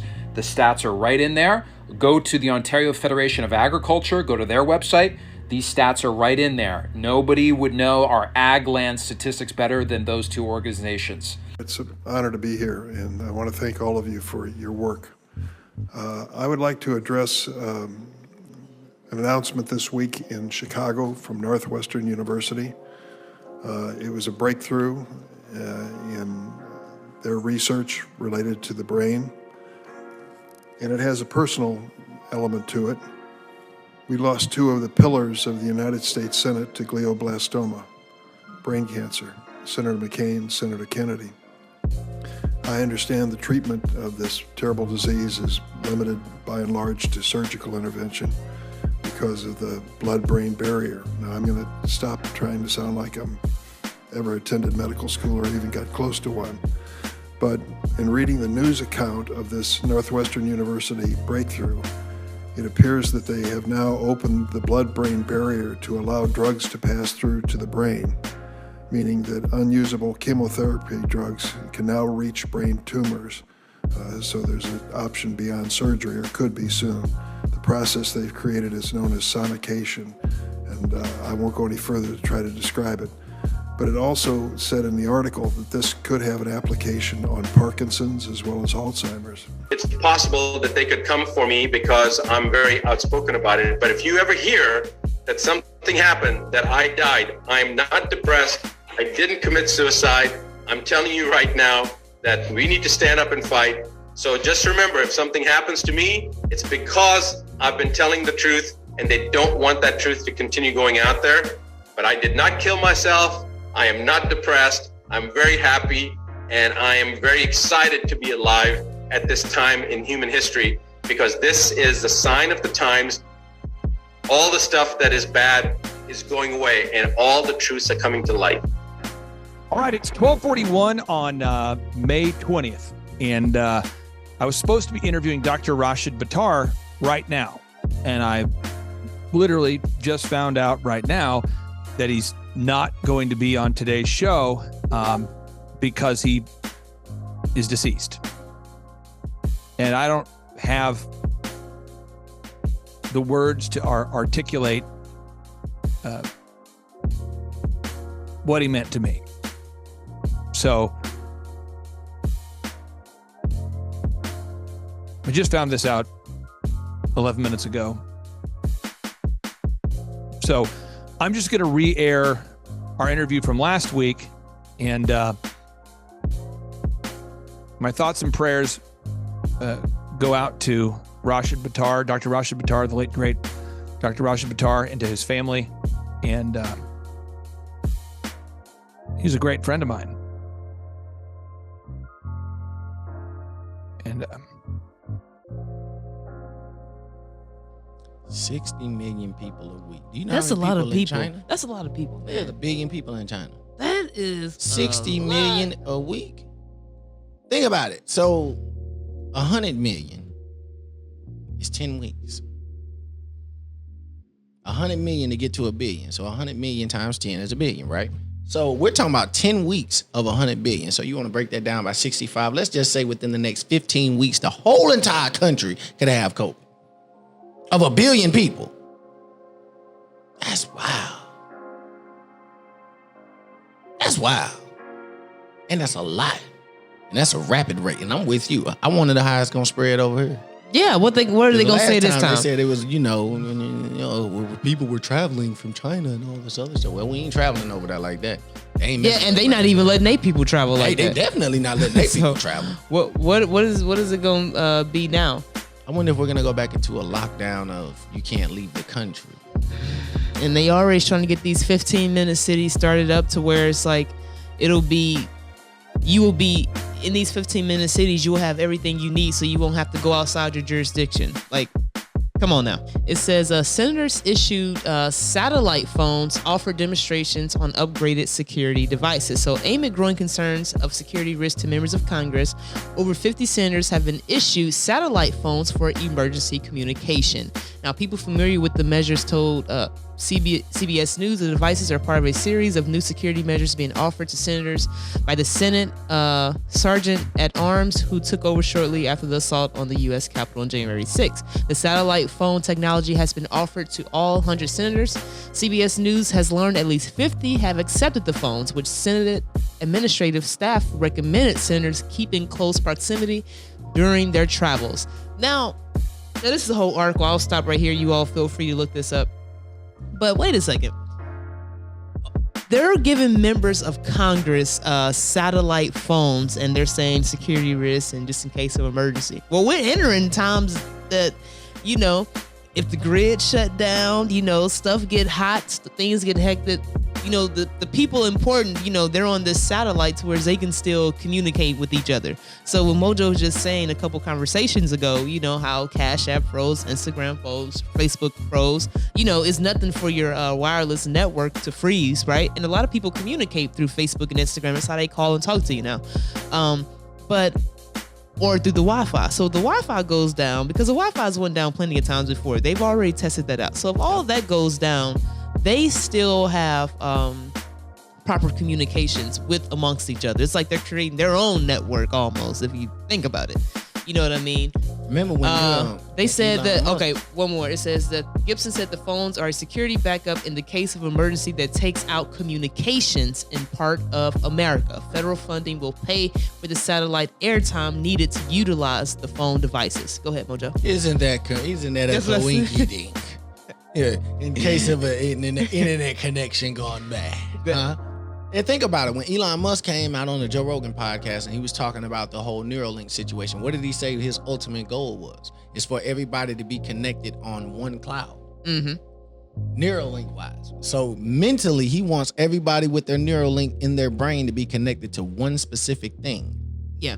So if that thing goes down, then everybody who's connected to it, it all goes with them. Just like Apple is doing. They got that iCloud. Not Apple, I'm sorry. Amazon. Amazon has something called the Sidewalk. Yes.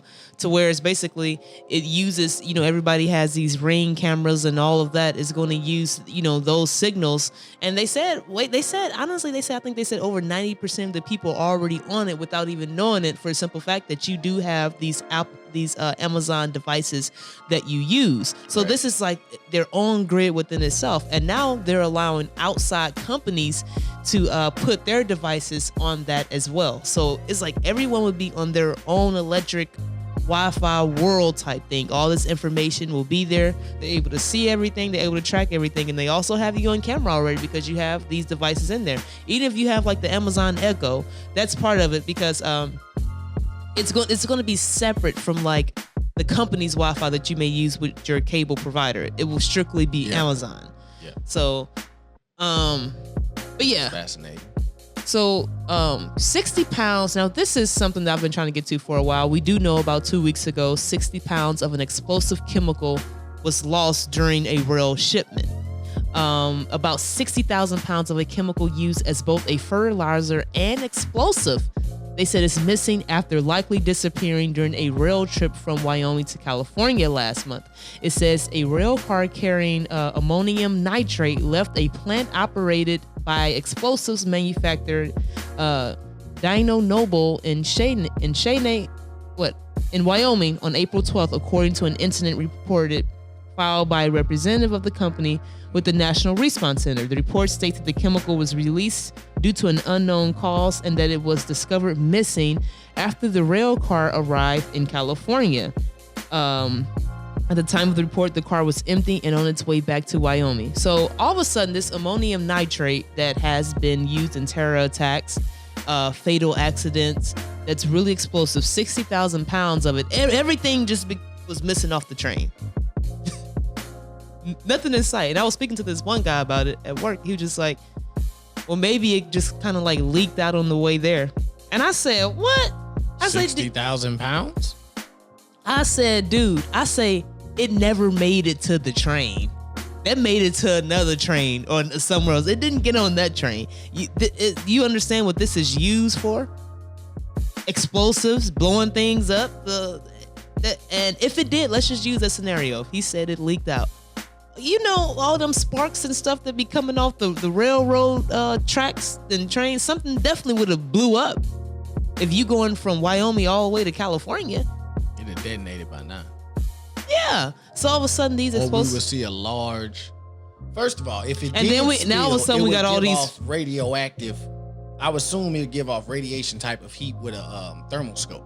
So if it was spilled, when you use a thermal scope, which is the colored telescope type of vision, you'll be able to see all that. You'll see all of that because it'll give off heat rays, or at least it'll give away itself. Mm-hmm. You know what I'm saying? So that's the first thing. Second thing, you just don't disappear. $60,000 worth of explosive. 60,000 pounds. 60,000 pounds worth of explosive equipment or ingredients per se.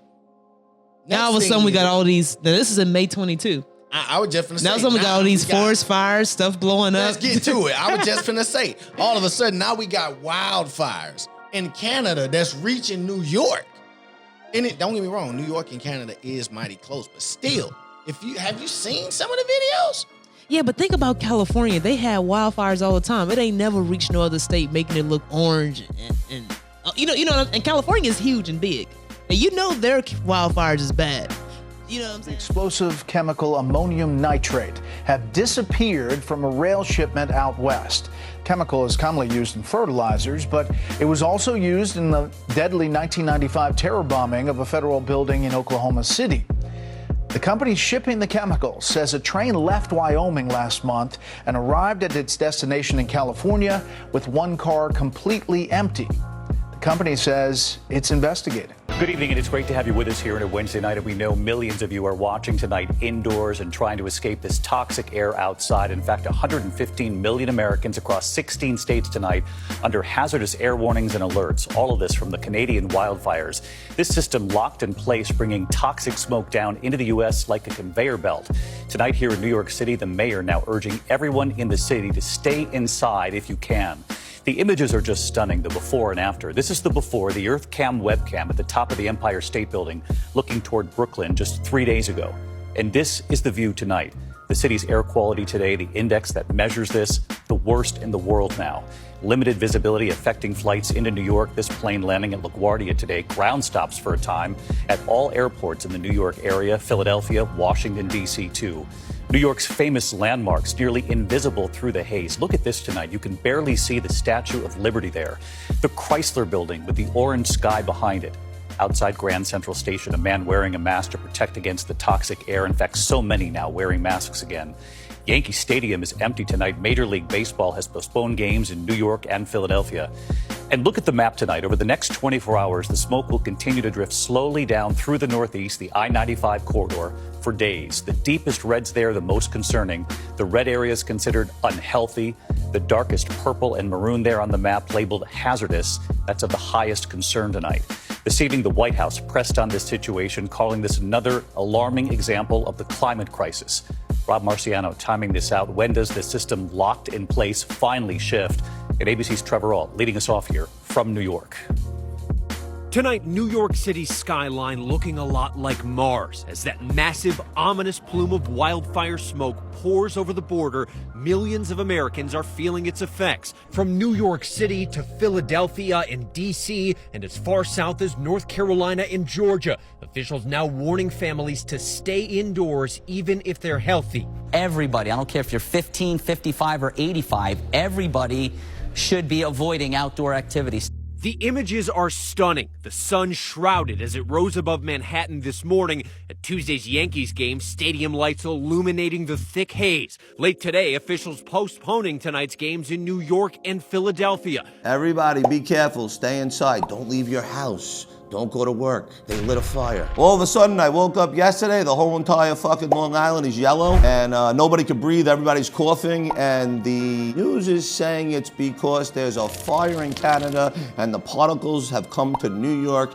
and Long Island. Sounds like a bullshit story to me. Everyone's choking, everyone doesn't want to go to work. Maybe what you're trying to do again is get us all to go back in the house and hide. Or maybe this is what you guys have been talking about, there's gonna be another pandemic. But I wonder, how come when there's forest fires in California, burns down half the fucking state, and nothing goes to any other state, and nobody close to that state has any of these problems? I don't know, but I'm gonna get to the bottom of it. It's November 30th, 1961. President John F. Kennedy is about to make a decision that will change the course of history as he signs his name on the dotted line to set up Operation Ranch Hand and approves the use of herbicides in northern Vietnam. It was the beginning of a nightmare for millions. After only a couple of months, the spraying begins. The Air Force would use 3 to 5 planes in an organized formation. The planes were equipped with tanks in the fuselage and spray nozzles on the wing. On every mission, each plane sprayed down an area that was 260 feet wide and 10 miles long. Less than a decade later, the American Air Force had completed nearly 6,000 missions and sprayed over 5 million gallons. That's enough chemicals to fill more than 7 Olympic swimming pools. They sprayed us with a liquid. At the time, we were hiding in a tunnel underground. But even so, after they sprayed us, breathing was difficult, and our eyes watered as if we had pepper in them. We told each other they are spraying chemicals. By the end of the war, American soldiers would end up spraying Vietnam and other nearby countries with 20 million gallons of herbicides. The Americans on the ground were told to spray down the area around US military bases with trucks and hand sprayers, which meant a lot of US soldiers were coming in direct contact with Agent Orange all the time. When they asked if it was safe, they were told by the American government, "Of course, will we put you in harm's way?" Some soldiers were even straight up lied to and told that chemical drums were other substances. One of the things we did was we unloaded barrels of what they said was insecticide to kill the mosquitoes here, and so that people wouldn't get malaria. But it turned out to be Agent Orange, a dioxin. So for me, it's a very emotional issue to try to make up for that harm. Make a mental note of that for later.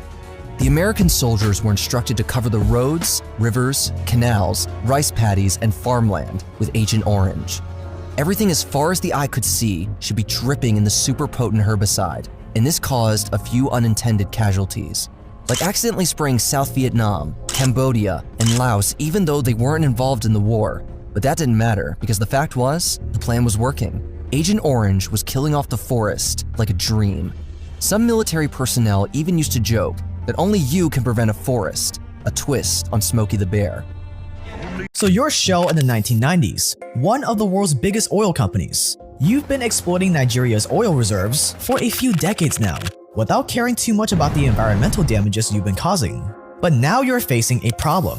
The people of the Ogoni land, a region in southeast Nigeria with large oil reserves, have had enough of your business, and you can't blame them. Oil spills and decades of waste dumping have polluted their water supplies. People are forced to drink cancer-causing substances with every sip of water. Plus, farming and fishing have become close to impossible. Many men can no longer feed their families. So now that you've destroyed their lands, made them sick, and killed their source of income, a few stubborn protesters want you out of their country. That's not good, because if you lose control of Nigeria, you lose out on billions in oil. So what do? You call your best friend the Nigerian government. See, during this time, Shell was so powerful in Nigeria that they had the entire military at their beck and call. Yes, a private multinational corporation had an entire country's military in their pockets. Which is kind of like if Amazon had the US military at their beck and call. And Shell wasted no time putting the Nigerian military to use. You tell the military to strike the protesters with force, no matter the cost. The results? Widespread bloodshed. A full-blown assault on protesters that could only be described by onlookers as, quotes, like an invading army that had vowed to take the last drop of the enemy's blood. 80 Nigerians dead. Almost 600 homes burnt down, all in the name of protecting Shell's bottom line in Nigeria. But Shell's fight against its opposition was far from over, and they were gonna keep fighting as dirty as possible. This is the story of how one oil giant sucked a country dry for all it's got, while leaving a wake of death, devastation, and misery in its path. I just want to highlight something really quickly. A lot of people feel like you have to be a political analyst in order to understand anything about politics.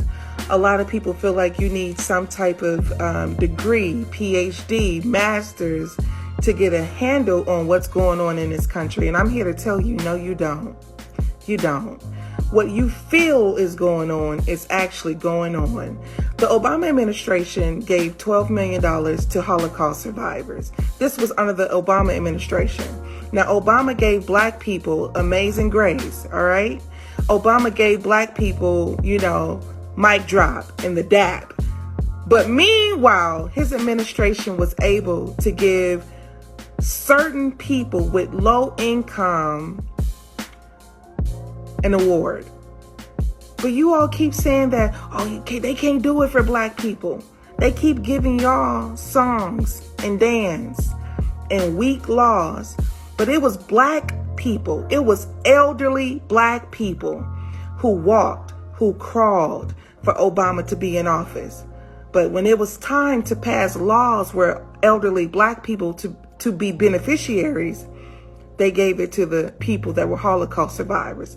What about the people that were Jim Crow survivors? Have you ever wondered how Africa came to be divided up and colonized by a bunch of European countries? If you've never heard of the Berlin Conference of 1884, you're about to get a window into the very definition of audacity. Leaders from 13 European countries, plus the US and Ottoman Empire, decided to hold a conference in Berlin in 1884 to decide what countries got to rule various regions of the African continent. Belgium's King Leopold decided that Africa was the next big territory that needed to be exploited for its natural resources and land. Germany's Chancellor Otto von Bismarck decided that rather than go to war over it, it would be much more civil to call a meeting with 15 countries to divide the continent up, like gentlemen, if you will. No African leaders were invited to participate. The scramble for Africa marked a 20-year period of pillaging, exploiting, dividing, and conquering nearly every part of the African continent to establish territories for material gain and power for 7 European nations. The audacity. By 1975, more than 40 African countries had finally gained their independence through war, diplomacy, and protest. But the effects of that decades-long siege had a devastating impact on the continent that is still being felt today. Water, mud, fat, and salt. This is what Shirley Nonsent and her family are going to be eating for the next few days. It is not just her. She lives on 40 mansions in Cité Soleil, one of the poorest areas in Port-au-Prince. Called mud cookies, they are a food of last resort in Haiti and a symbol of the country's deepening humanitarian crisis. We eat mud cookies because we are hungry. We don't have food. It's salty and we eat it. We can drink water and we feel full. Haiti's capital and its slum areas like Cité Soleil are now controlled by violent gangs. As a result, access to food is often impossible. The World Food Programme says half of Haiti's population is going hungry. Humanitarian agencies working in Haiti have had to adapt to the ongoing violence. Haiti will never be at peace as long as half of its population requires humanitarian assistance. Violence and hunger continue to spread throughout Haiti. And while the international community discusses possible solutions, tonight, a marketplace in Sudan's capital rocked by artillery fire, the area teeming with civilians. The blast killing at least 18 people and injuring hundreds more. It's the latest round of deadly clashes in Sudan, bringing the death toll of this nearly 2-month-old conflict to at least 700, with over 1 million displaced. And those figures are expected to rise. It's the civilians caught in the crossfire who are left to pick up the pieces yet again. This man saying the clashes have destroyed everything, with the public security deteriorating and tourism stagnating. This outbreak of fighting shatters a week-long ceasefire between 2 warring military groups. One resident saying there is no ceasefire. The ceasefire agreement is a dead letter. The daily life of ordinary people was disrupted. The fragile peace talks, brokered by the US and Saudi Arabia, were supposed to be extended another 5 days to allow humanitarian access to the region. But Sudan's army suspended their participation this week, blaming their enemies, a rival paramilitary group, for their lack of commitment. Sudan's army chief saying, "We don't want to destroy the country, but will be forced to do so if the enemy doesn't obey or listen to the voice of reason." And just tonight, Saudi Arabia and the US announced they would halt peace talks. The US slapping new sanctions on Sudan in response to the failed negotiations. And now we're seeing actions again by both sides in clear violation of the commitments they've made in terms of the ceasefire. The ongoing conflict broke out in April as leaders from the Sudanese army and the rival military group RSF have been locked in a battle for power for weeks. Jewish priests, plot of land on the Mount of Olives, and 5 red heifers. All these elements are in place for what some Jews and Gentiles believe is the key to building the third Jewish temple. Some also believe it indicates the coming of the Messiah. Chris Mitchell reports from Jerusalem. The 5 red heifers are now in a secure, undisclosed location in Israel. Plans include moving them sometime soon to a visitor's center in Shiloh, where the tabernacle of the Lord once stood for nearly 400 years. The book of Numbers explains that ashes of the red heifer are used to purify priests for their service in the temple. Now the Lord spoke to Moses and Aaron, saying, "This is the ordinance of the law which the Lord has commanded, saying, Speak to the children of Israel that they bring you a red heifer without blemish, in which there is no defect, and on which a yoke has never come. You shall give it to Eleazar the priest, that he may take it outside the camp, and it shall be slaughtered before him. Its offal shall be burned, for the water of purification. It is for purifying from sin." These red heifers are now between 1.5 to 2 years old. To replicate the ceremony mentioned in the Bible, they need to be at least 3 years old. And within that time span, they cannot have a blemish or anything that would disqualify them for the ceremony, even one white or black hair. According to those working on the project, the ceremony of the red heifer needs to be performed on the Mount of Olives and in a place that would have looked directly into where the temple stood. The land I'm standing on, bought 12 years ago, fits both of those standards. It's had to be exactly at the front of the place that the priest that made this ceremony can see the Holy of the Holy Place. Rabbi Yitzhak Mamo heads UVNA Jerusalem, dedicated to the goal of rebuilding the third temple. He owns the land here on the Mount of Olives. And we hope that in a year and a half from today, we can make here in this area the ceremony of the red heifer. That actually will be the first step to the temple. Mamo says the ceremony needs priests who have not been defiled by touching anything dead. The Temple Institute actually have 9 pure priests. They didn't born in a hospital, okay? They born at home. Because they are priests, so anyway, they don't go to any cemetery, and they are pure, and they're waiting. So we have the priest, we have the red heifer, we have the land, and we have everything ready. We just need to wait another 1.5 years. Byron Stinson of B'nai Israel, a group dedicated to building up biblical Israel, works with Rabbi Mamo and helped find the red heifers in the U.S. Everybody needs to read this. This just came out. This is the annual threat assessment of the U.S. intelligence community. It's an unclassified report released each year concurrent with congressional testimony to Congress by the Director of National Intelligence, folks. The report focuses on what the ODNI believes are the most direct, serious threat to the U.S. during this next year. And there's one part that I want to highlight. The report has a much stronger emphasis on the threat of food insecurity, folks. The term is mentioned 3 times more than the last year. Food insecurity was called out as a driving factor in contributing to instability in just about every region. There are many threats in the world today, but this one is going to make much of the world a horrible place to try and live. All right, so what is he talking about? Well, I'm going to take you right to the report. This right here, you can get this yourself by going to the dni.gov.files. This is the annual threat assessment of the United States intelligence community. Office of the Director of National Intelligence. This was released on February 6th of 2023. During the coming year, the United States and its allies will confront a complex and pivotal international security environment dominated by 2 critical strategic challenges that intersect with each other and the existing trends to intensify their national security implications. First, great powers rising, regional powers, as well as the evolving array of non-state actors will vie for dominance in the global order, as well as compete to set the emerging conditions of the rules that will shape the order for decades to come. Strategic competition between the United States and its allies, China and Russia, over what kind of world will emerge makes the next few years critical to determining who and what will shape the narrative, perhaps most immediately in the context of Russia's actions in Ukraine, which we know is BS, which threatened to escalate into a border conflict between Russia and the West. Second, shared global challenges, including climate change and human and health security, are converging as the planet emerges from the COVID-19 pandemic and confronts economic issues spurred by both energy and food insecurity. Energy and food insecurity. I told you, control the food, control the energy, control the world, right? And the information, control the world, right? Rapidly emerging or evolving technologies continue to have the potential to disrupt traditional business and society with both positive and negative outcomes. Can anybody say AI? While creating unprecedented vulnerabilities and attack surfaces, making it increasingly challenging to predict the impact of such challenges on the global landscape. Ladies and gentlemen, you can get this yourself. This is stuff that you need to get out to the American public immediately. You are saying to the human race, for the first time, an official intelligence representative at a high level from the US government is saying publicly, we are not alone. We're definitely not alone. We have spacecraft from another species. We do, yeah. How many? Quite a number. You're kidding. No.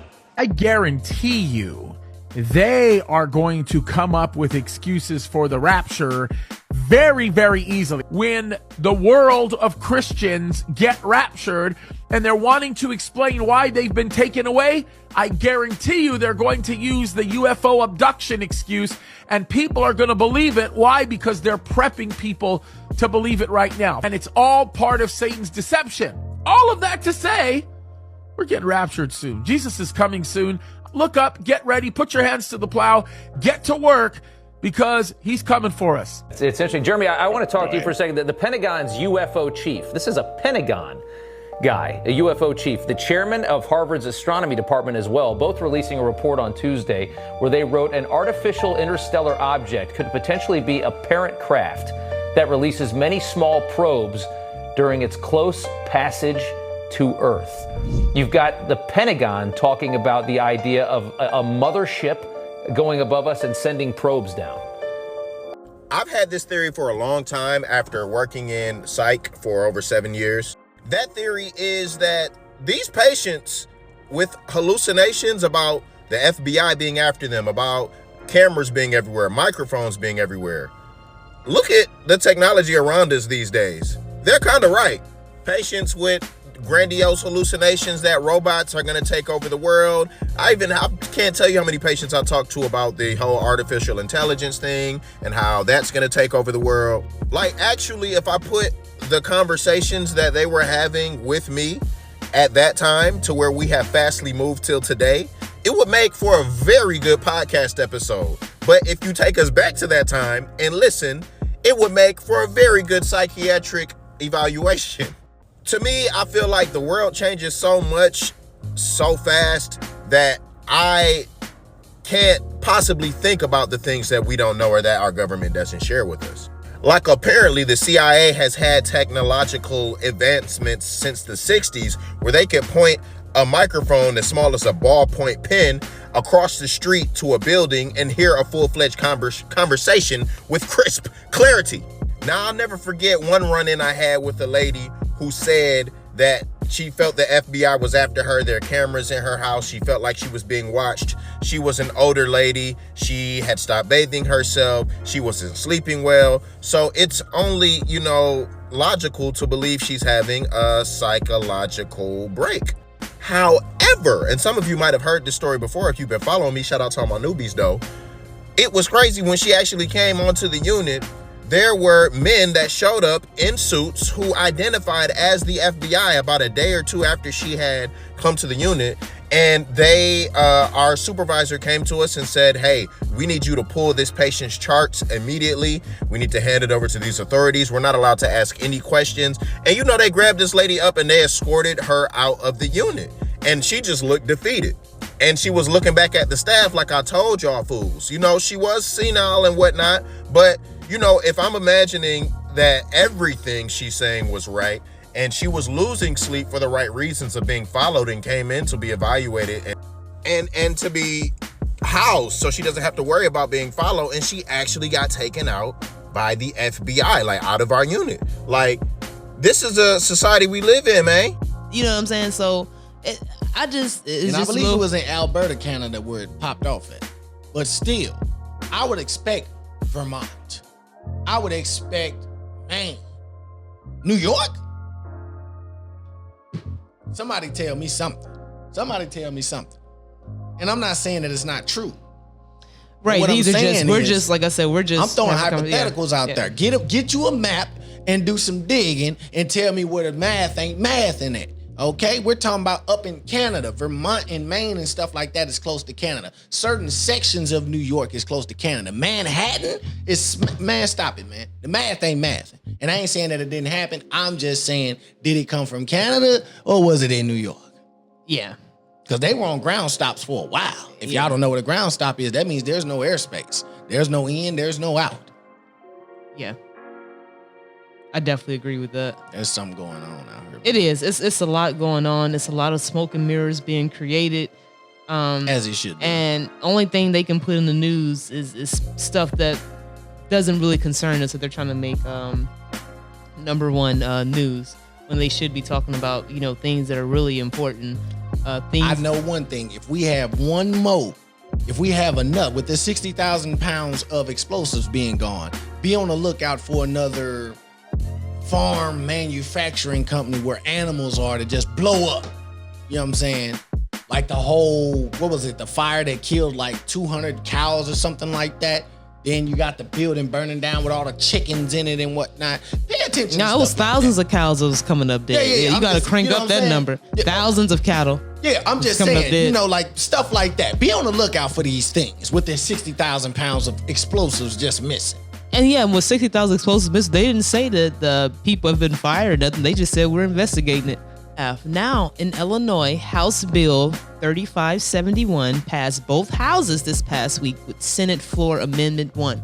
It says non-citizens to have arrest powers as police officers in Illinois. Now, the SA1 permits countries and municipalities to hire non-citizens as deputy sheriffs and police officers in the same manner as hiring U.S. citizens, as long as they are legally authorized under federal law to work in the United States and is authorized under federal law to obtain, carry, or purchase or possess firearms, yada yada yada. But what this means in Illinois is that you may soon see non-U.S. citizens wearing police badges with arrest powers over U.S. citizens. Senator Rose spoke against its passage, suggesting it would violate the United States Constitution. The only Senate, now they're just saying who voted no on it. But yeah, it says that that's basically what it is.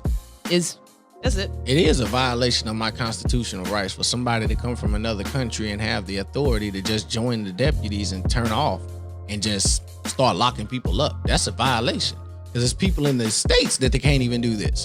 What are the requirements? You just got to be able to carry a firearm. We can all go be deputies at this point, but we can't because we're citizens. You want non-citizens. What's behind that? Because they ain't never. You telling me I could cross the border today and be a deputy by tomorrow, as long as my paperwork clear? That sounds that's basically what it is. Sound like a job for somebody. Did you see? That's something special right there. Oh yeah. Did you see? I don't know what's gonna happen. I haven't paid attention. You know, the Diablo partners with KFC for exclusive in-game rewards.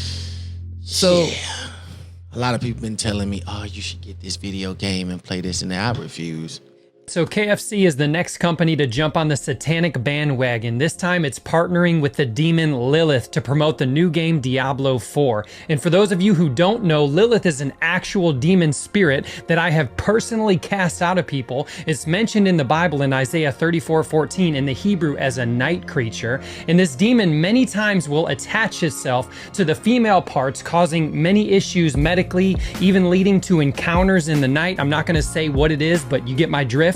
Why they feel the need to promote this garbage is beyond me. Stick with selling chicken. But for believers, please use your discernment and stay away from engaging in this demonic garbage.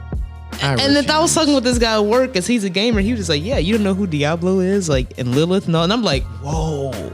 He don't know. He's blowing my mind. He's telling me this, but he's just looking at it like it's just a game. Yeah. Now, Kentucky Fried Chicken is partnering with Diablo 4 to offer exclusive in-game rewards to customers who purchase a KFC chicken sandwich between May 29th and July 2nd, 2023. Now, I want to tell you all something. I just want to give you all a little quick background on Diablo.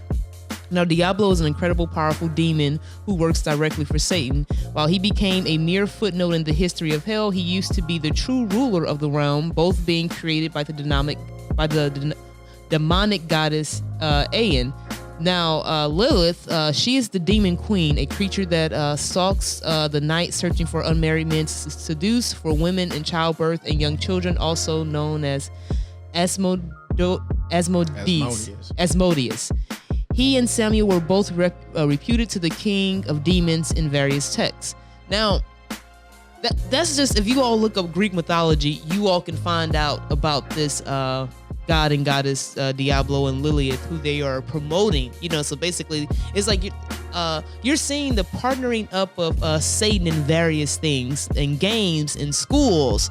You know what I mean? And they're making you accept it by saying, "Oh, it's just a video game." But where did you get this figure from? Where did this come from? It's not something that you just made up. And why does it has to be demonic?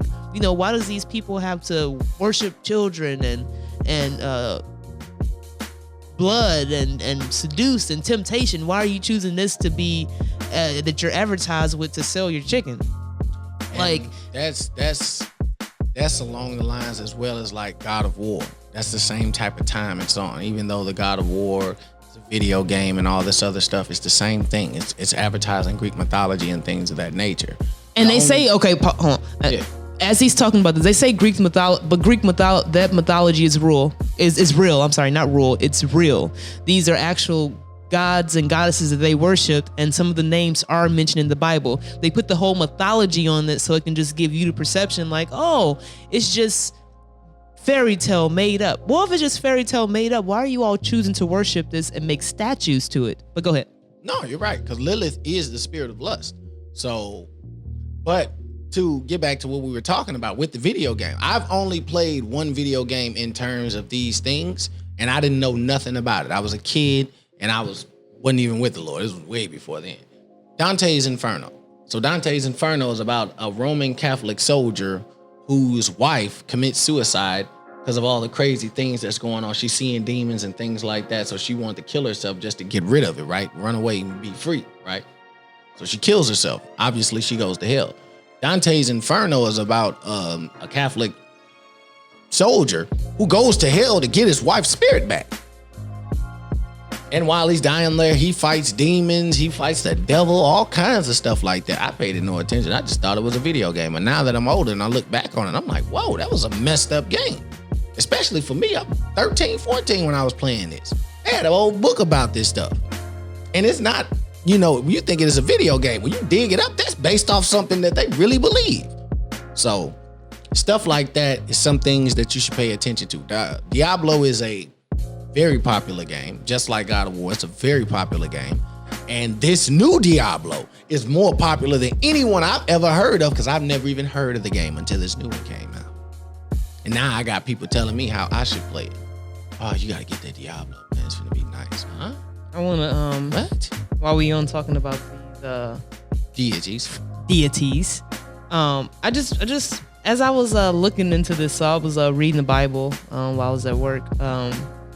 And I said to myself, I said, wait a second. I was reading, I was into the book of Chronicles. And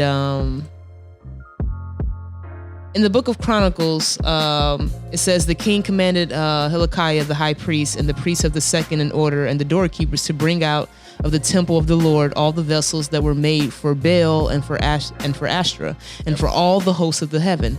And they said, and he burned them outside of Jerusalem in the fields of Kidron, and carried their ashes to Bethel. Now he did away with the idolatrous priest, whom the kings of Judah had appointed to burn incense in the high places too. So basically, high places too, in the cities of Judah and in the surrounding areas of Jerusalem. Also those who burned incense to Baal, to the sun, and to the moon, and to the constellation, and to all the host of heaven. So as I'm reading this, I thought about it. I'm like, wait a second. We have never had a president run or a leader run that ever just burned down all these statues that we have up all around the world. As a matter of fact, everything is still up. So I was thinking, I'm like, wait a second. I'm like, our whole world is literally built on demon deities, false pagan worship. So I'm like, wait a second. The names of summer, spring, fall, winter are all named after goddesses. So I just wanted to do this before we get back to the topic, since we were talking about these deities. So the spring goddess, her name is, I believe I'm pronouncing this right, is Persephone. The goddess Persephone is known for serving as goddess of spring, but she also operated in a variety of other important roles in Greek mythology. But we named spring after her. Why would we do that? Also, there's a goddess of summer named Oxo. As a goddess associated with plant growth and fertility, she would frequently be depicted in art as bearing a sheaf of grain. So why would we name a season after her and call it summer? Now, also, we do have the goddess of winter, which is called Marzana. Now, Marzana, a Slavic goddess of winter, death, and rebirth. Now, we also have Autumn, the goddess of fall. Among them was, I believe her name is Exarpo, the goddess of autumn and the harvest. So we're naming our seasons after these goddesses.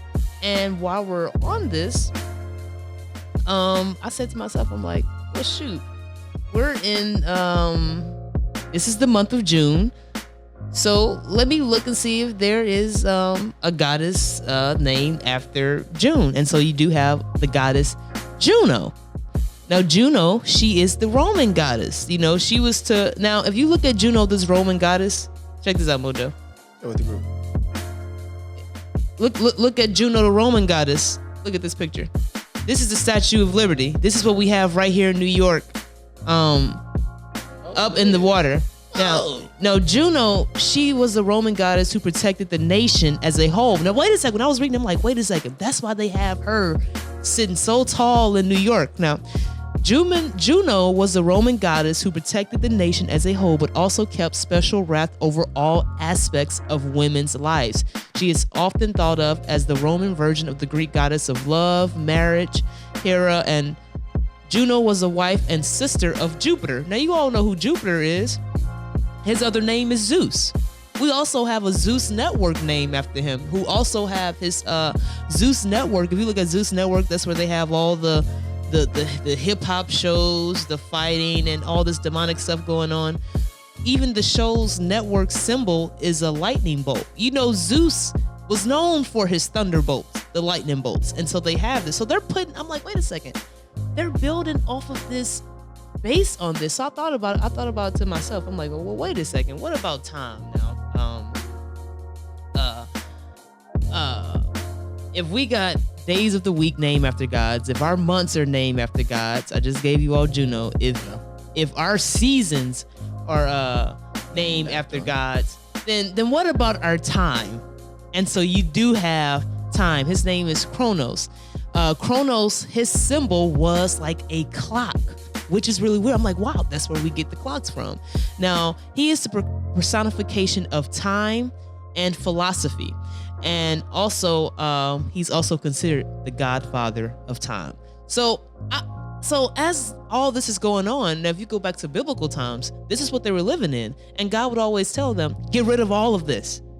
When certain kings took over, some of them did. They did do the right thing, and they burnt down everything, got rid of the clocks. They got rid of the statues. You know, they went back to celebrating their feasts that they were supposed to celebrate for God. But think about it. All these gods that we worship, we have holidays and fests for them that we celebrate today in this world. And then, but I'm gonna keep it short, but I just wanted to throw that in there because we're talking about this video game Diablo, and this is just what they created it to be. And it's interesting how a lot of people don't see it, and a lot of people think that, oh, it's not real and the Bible is not real. But no, this stuff is true. And so that's it. We can move on to the next topic. So out in Utah, to stick with the Bible. That's crazy. Everything that she just mentioned is in the God of War. Everybody. Kronos, Juno, all of them Or in the video game, the God of War. I haven't played the video game, but I've seen several videos of people playing it. I've watched it before, and I've heard all these names being mentioned in that video game. That's crazy. Really? That's crazy. And also, while we're on Bible, it says Utah districts bans Bible in elementary and middle schools after complaint calls it sex-ridden. Oh, no. Now, a suburban school district in Utah has banned the Bible in elementary and middle schools after a parent frustrated by efforts to ban materials from schools argued that some Bible verses were too vulgar or violent for younger children. And the Book of Mormon could be next. Now, the 72,000 student Davis School District north of Salt Lake City removed the Bible from its elementary and middle schools while keeping it in high schools after a committee reviewed the scriptures in response to a parental complaint. The district has removed other titles including Sherman Alexis, The Absolute True Diary of the Part-Time Indian, and John. So they're just going on the same what they're on Friday Plank was signed that the title widely known as murder. Okay, so basically they banned the Bible out in Salt Lake City of the middle school and elementary school, saying that it was too vulgar. But I'm pretty sure they have some LGBTQ books still in there still, and I'm sure they still teach sex ed there maybe too. So I mean, hey, it's just the times that we're living in, the times that we're facing now. Yeah, I mean, listen, if you don't believe in Jesus, you don't believe the Bible to be true or the word of God to be true or even God himself, why is y'all so worried about it? Why bother Jesus? Why bother the word? Because I can assure you, ain't that many people in there reading the Bible no way. So what you bothering it for anyway? And like you said, Myra, we know, ain't no doubt about it. There are some LGBTQ books in there that are way more vulgar, way more explicit to children, not adults, not teenagers, children. They're giving children oral sex books nowadays. They're having drag shows for children. So the Bible is where you want to start with certain things. Okay, I guess. Also, since we're on this topic of LGBTQ protections and gender policy sparks brawl at school districts headquarters. So this was out in a furious debate over how gender identity should be taught to children and protected in schools unfolded Tuesday, June 6th at the night meeting of the Glendale Unified School District Board. It said at 5 p.m., a crowd of more than 200 gathered outside of GUSD headquarters. The crowd stood in two physically and ideologically divided camps with a row of Glendale police officers between them. Now, they said they had helicopters out there. A fight broke out. Protesters were out there. It says on one side were protesters opposed to teaching children about sexual identities in school. And on the other side were LGBTQ advocates preaching a message of inclusion. Now, the school board's agenda included a resolution celebrating Pride Month. But the agenda had no items related to curriculum changes or gender policies. Now, it said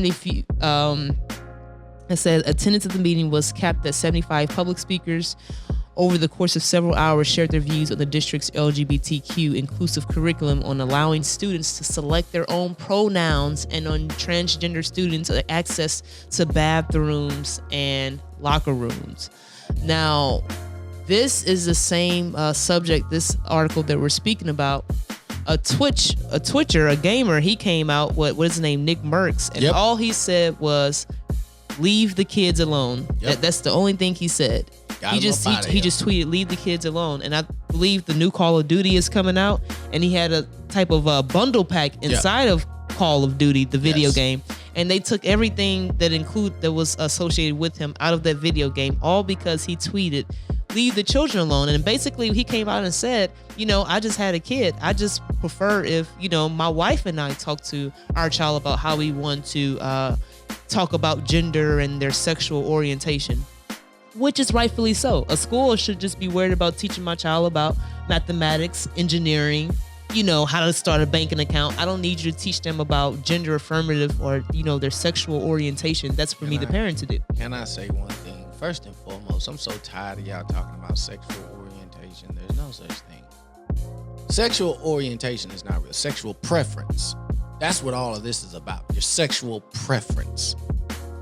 I'm tired of people identifying as couches and stuff like that. Like, bro, it's your sexual preference. You're either male or female. Understandable. Now, if you want to be an it, she, they, them, all that other stuff, sure, go right ahead. But when you die, they're going to pronounce you as he or she. Probably right now. In 10 years or maybe 2 years from now, they might not. They might be like she or it, they was a great person. Yeah, and then if you misgender somebody, you know, they're going to ridicule you. You know, you... At my place of employment, I've noticed that they're starting to throw pronouns in there, which shocked me. And then the other day, somebody asked me, what am I doing personally? Like, oh, what are you doing for Pride Month? Like, what are you doing to celebrate it? I said, what do you mean, what am I doing? I'm a straight man. What would I do? What would I do for it? Like, right. Why do we need to have holidays, months, and laws glorifying your sexual morality? Now check this out. This is just based on your sex of who you want to lay with and sleep with, who you want to identify. You know, absolutely. This is not months dedicated to, okay, let's go out and help the poor or help these poor-stricken economic communities that need help. This is just based on sexual immorality. So the next question they asked me, which threw me off. It didn't throw me off, but I was ready for it. But it did kind of shock me. Was, oh, well, if that's the case, then I don't want to see you doing nothing for Juneteenth. Now, first of all, I don't care about Juneteenth anyway. But the fact that that you threw it out there as if these were two of the same things. No. These are not one and the same, first of all. Second of all, they ain't got nothing to do with each other. I'm clearly a black man. So us celebrating Juneteenth or whatever, that's what y'all want to do. Go right ahead. Versus on a sexual immorality. Versus my sexual preference to fornicate when I feel like it is something totally different. I ain't celebrating either one of them, no way. But I also had the conversation with the brother that I have no issues with them celebrating. Because the next thing that came to his mind, well, not just him, but the person that was with him, because these were two gay brothers. The second person that was with him was like, oh, well, are you one of those people that, you know, has something against this and that and this and that? I'm like, no, I don't have nothing against gay people. And you should ask him, do you have anything against me just saying I just want to be a straight man? That's what I was getting at. I was getting at it like this. I told him, I said, I have love for all because Jesus loves everybody. Now, he may not love the sin that you're in or the abomination, but it doesn't make me no better than you because you're out here committing a different type of sin. All sins fall short of the glory. Amen. Now, when I told him that, he said, well, if that's the case, then how come so many other people this and that? I say, listen, stop talking to me about people. I am not people, A. And B, I don't care what people say. What did he say? I'm basing mine off what the Lord said. So I'm not here to talk about what people tell you or things like that. And then he explained that's why he don't go to church. And at that point in time, I had to be honest with him and tell him, I agree. There's a lot of judgmental stuff going on in church. But again, most churches are not basing it off that book. Because if you can't forgive, you can't be forgiven. So I can't point at you and say, oh, well, you're gay. Your sin is so terrible that I don't even want to be around you. But the church, I don't want to be around gangbangers. In all honesty, as long as a church is preaching on sin, the things you aren't supposed to do, that's not being judgmental. That's telling you, hey, if you want to get into the kingdom, no, you cannot do this. No. That part, you know what I'm saying? That part, we know. That part, we know. What I'm speaking on is people who are false flagging in the church. Okay. The pastor's on his third wife and are talking about You're no different from me. We both in sin. It's just you doing a different type of sin. You got a different type of sin, and your sin is worse than mine. Now all sins fall short of the glory. Amen. So ain't no switching sides. That's why I said it don't matter if you're doing what you do. I don't care about you, nor do I care about the gangbanger, the rapist, the murderer, or none of that. All of us. If that's the case, all sins fall short of the glory. So that's the thing that threw me off. But the fact that it's making itself in the workplace is one thing. But once they brought no, hold on, Mojo. People are going to be losing jobs. That's what I'm saying. This. You're on to something. The fact that this has made it to the workplace. Now, because at first I refused it was to celebrate this. At first it was like, okay, don't ask, don't tell. We're just here to make money. Yeah. Now all of a sudden, how my personal views, how I feel about things, is based on if I'm able to provide for my family. Now, listen. How about this? Don't ask, don't tell, right? They wouldn't have never known if they didn't ask me, because I'm not telling you. I'm just going about my day. So the don't ask, don't tell now is for people that don't indulge in the sexual immorality. Because if you do indulge with it, then it's out in the open. But if you don't, it's don't ask, don't tell. Why? Because if you say something about it, you're most likely putting your livelihood on the line. But here's the thing. That means you do not have the freedom of speech anymore. Absolutely not. Thing is, I should be free to have my personal opinions on my views. That's my freedom of speech. So if I can lose a job over saying, but you can't use your job forcing me to believe what you believe in, but I can lose my job saying I don't agree with you. So I have to agree with you in order not to lose my job. You know what I'm saying? I got 2 lawyers on standby. I know that. And I'm ready for whatever. Because certain things are just not right nowadays. Like, if you're going to lose your job because you don't want to celebrate that part. Or like the baseball players, they didn't want to celebrate the Pride Night, put on a shirt. Like the hockey players, they didn't do it, and it's a big thing. I shouldn't be forced to put on a shirt. Now, if I'm talking to, if I'm committing crimes, that's something different. Oh, yeah. But if I just don't want to agree with a man on a man, a woman with a woman, why do I have to get ridiculed because I don't agree with it? I'm not coming out saying any hateful things about them. My personal opinion, I don't agree with it. So in order for me to get paid, I have to agree with it. That tells you that right now the number one agenda in the world is to push this, nothing else. This is the agenda. We've never lived in a time where this has been number one on the docket, how players were losing contracts, gamers, Twitch streamers, losing money in the workplace. You're losing your job. They're bringing it to the schools, to not only to colleges and high schools, but to elementary preschoolers. And if you don't agree with it, now all of a sudden you probably can have your child taken away from you, or you can go to jail. Guys, do you all know what times that we are headed into? We're losing our constitutional rights day by day. Listen, the program has already been passed. They just need everybody to get on board. That's it. So, if you don't, that's all I got for the day. That threw me off. It threw me off. It really did. Because at first I was like, it is what it is. I don't care. You know what I'm saying? And then I thought about it deeper. I said, whoa, wait a minute. What if they escalate this thing? What if the company wants to escalate these things and say, now you have to participate? Then what do I do? Look, you got to put on this hat, man. Remember the jab? They escalated that. I remember I was out of work because I refused to get the jab. And they told me they didn't care about my religious rights because I told them it's against my religion.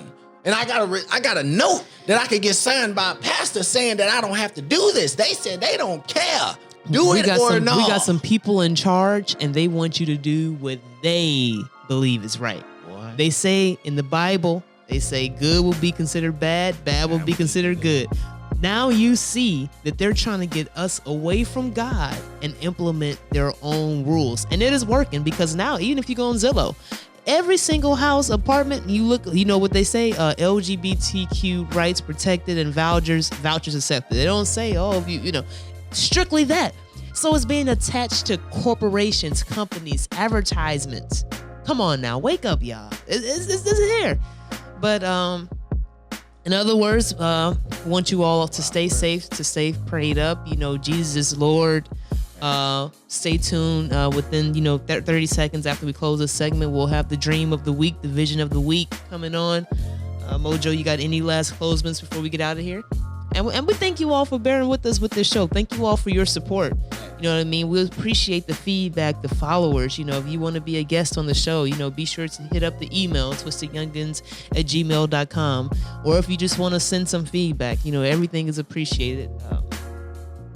That's what it is, man. Yep. Repent and be forgiven. Amen. Repent and be forgiven. It's a daily fight. It's a daily struggle. The dream I had was a rapture dream, a left behind dream. I was one of my friends. He texted me. He was like, hey, you trying to go to a party, trying to drink, smoke? I was like, nah, I'm straight, fam. You know what I'm saying? He was like, cool. I went back and texted him. I was like, you know what? You know what I'm saying? I'll come. I'll pull up, whatever. So, boom. Soon as I say that, I'm in this room, I'm laying in the bed. Dude said, bro, you just saw Jesus? Like that, like, bro, you just saw Jesus? And I was like, nah. He was then somebody else screamed, dude from town just disappeared. I see him. I don't see him disappear, but I see his clothes just drop to the ground. And I'm like, bro, like, Jesus, like, right now, like, I know you said I don't supposed to know the day of the hour, but, like, you know what I'm saying? I know you said, like, a thief in the night, but, like, now, like, you know what I'm saying? My mind wasn't even on Jesus. I wouldn't even think about Jesus in the dream. You know what I'm saying? He was, that never even, you know what I'm saying? That didn't even register to me. So when it happened, it's like, bro, like, come on now. So that happened. Boom. Next thing, all I'm thinking about is, bro, I got to be here for 7 years to go through whatever finna happen. That's all going through my mind, is I got to be here for 7 years, going through hell on earth. You know what I'm saying? And tell you how wicked the world is. How wicked the world gonna be after Jesus come back. The next thing we did after everybody got left behind, we was running, everybody was screaming, and we went to a house party. A literal house party. Drinking, smoking, music, house party, you know what I'm saying? Not even, caring about all the people that just disappeared. Not even caring, you know what I'm saying? A house party. A house party. You know what I'm saying? And the reason why, you know what I'm saying, that text, because I was trying to think so much about why I got left behind. You know what I'm saying? Like, you know what I'm saying? What did I do? You know what I'm saying? And it was that text message. It seemed so small, but it was so big. It was that text message. She asked me, did I want to go out? I said, nah, bro, I'm good. You know what I'm saying? I'm going to stay at home.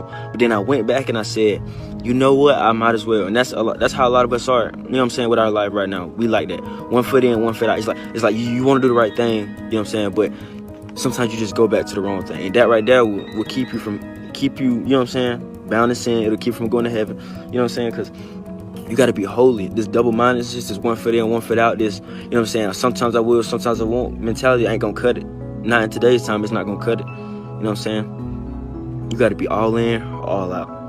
Y'all, you know what I'm saying? You know it. If you hot, I'd rather you be hot or cold. If you don't want to spit you on my mouth. You know these things. We know these things, but it's time to live them. I really understood the seriousness of God's word. You know what I'm saying? In that dream, he said, I was like, God, I was just wondering, thinking about all the stuff. And then he highlighted one thing. He said, flee sexual immorality. That's what he said. He said, flee sexual immorality. That right there will keep you out of heaven. I promise you. Watching pornography, homosexuality, bestiality, rape, incest, sexual immorality. It's just sex outside of a marriage between a man and a woman. That's all it is. You know what I'm saying? That right there, flee, run, get away from it. Don't have nothing to do with it.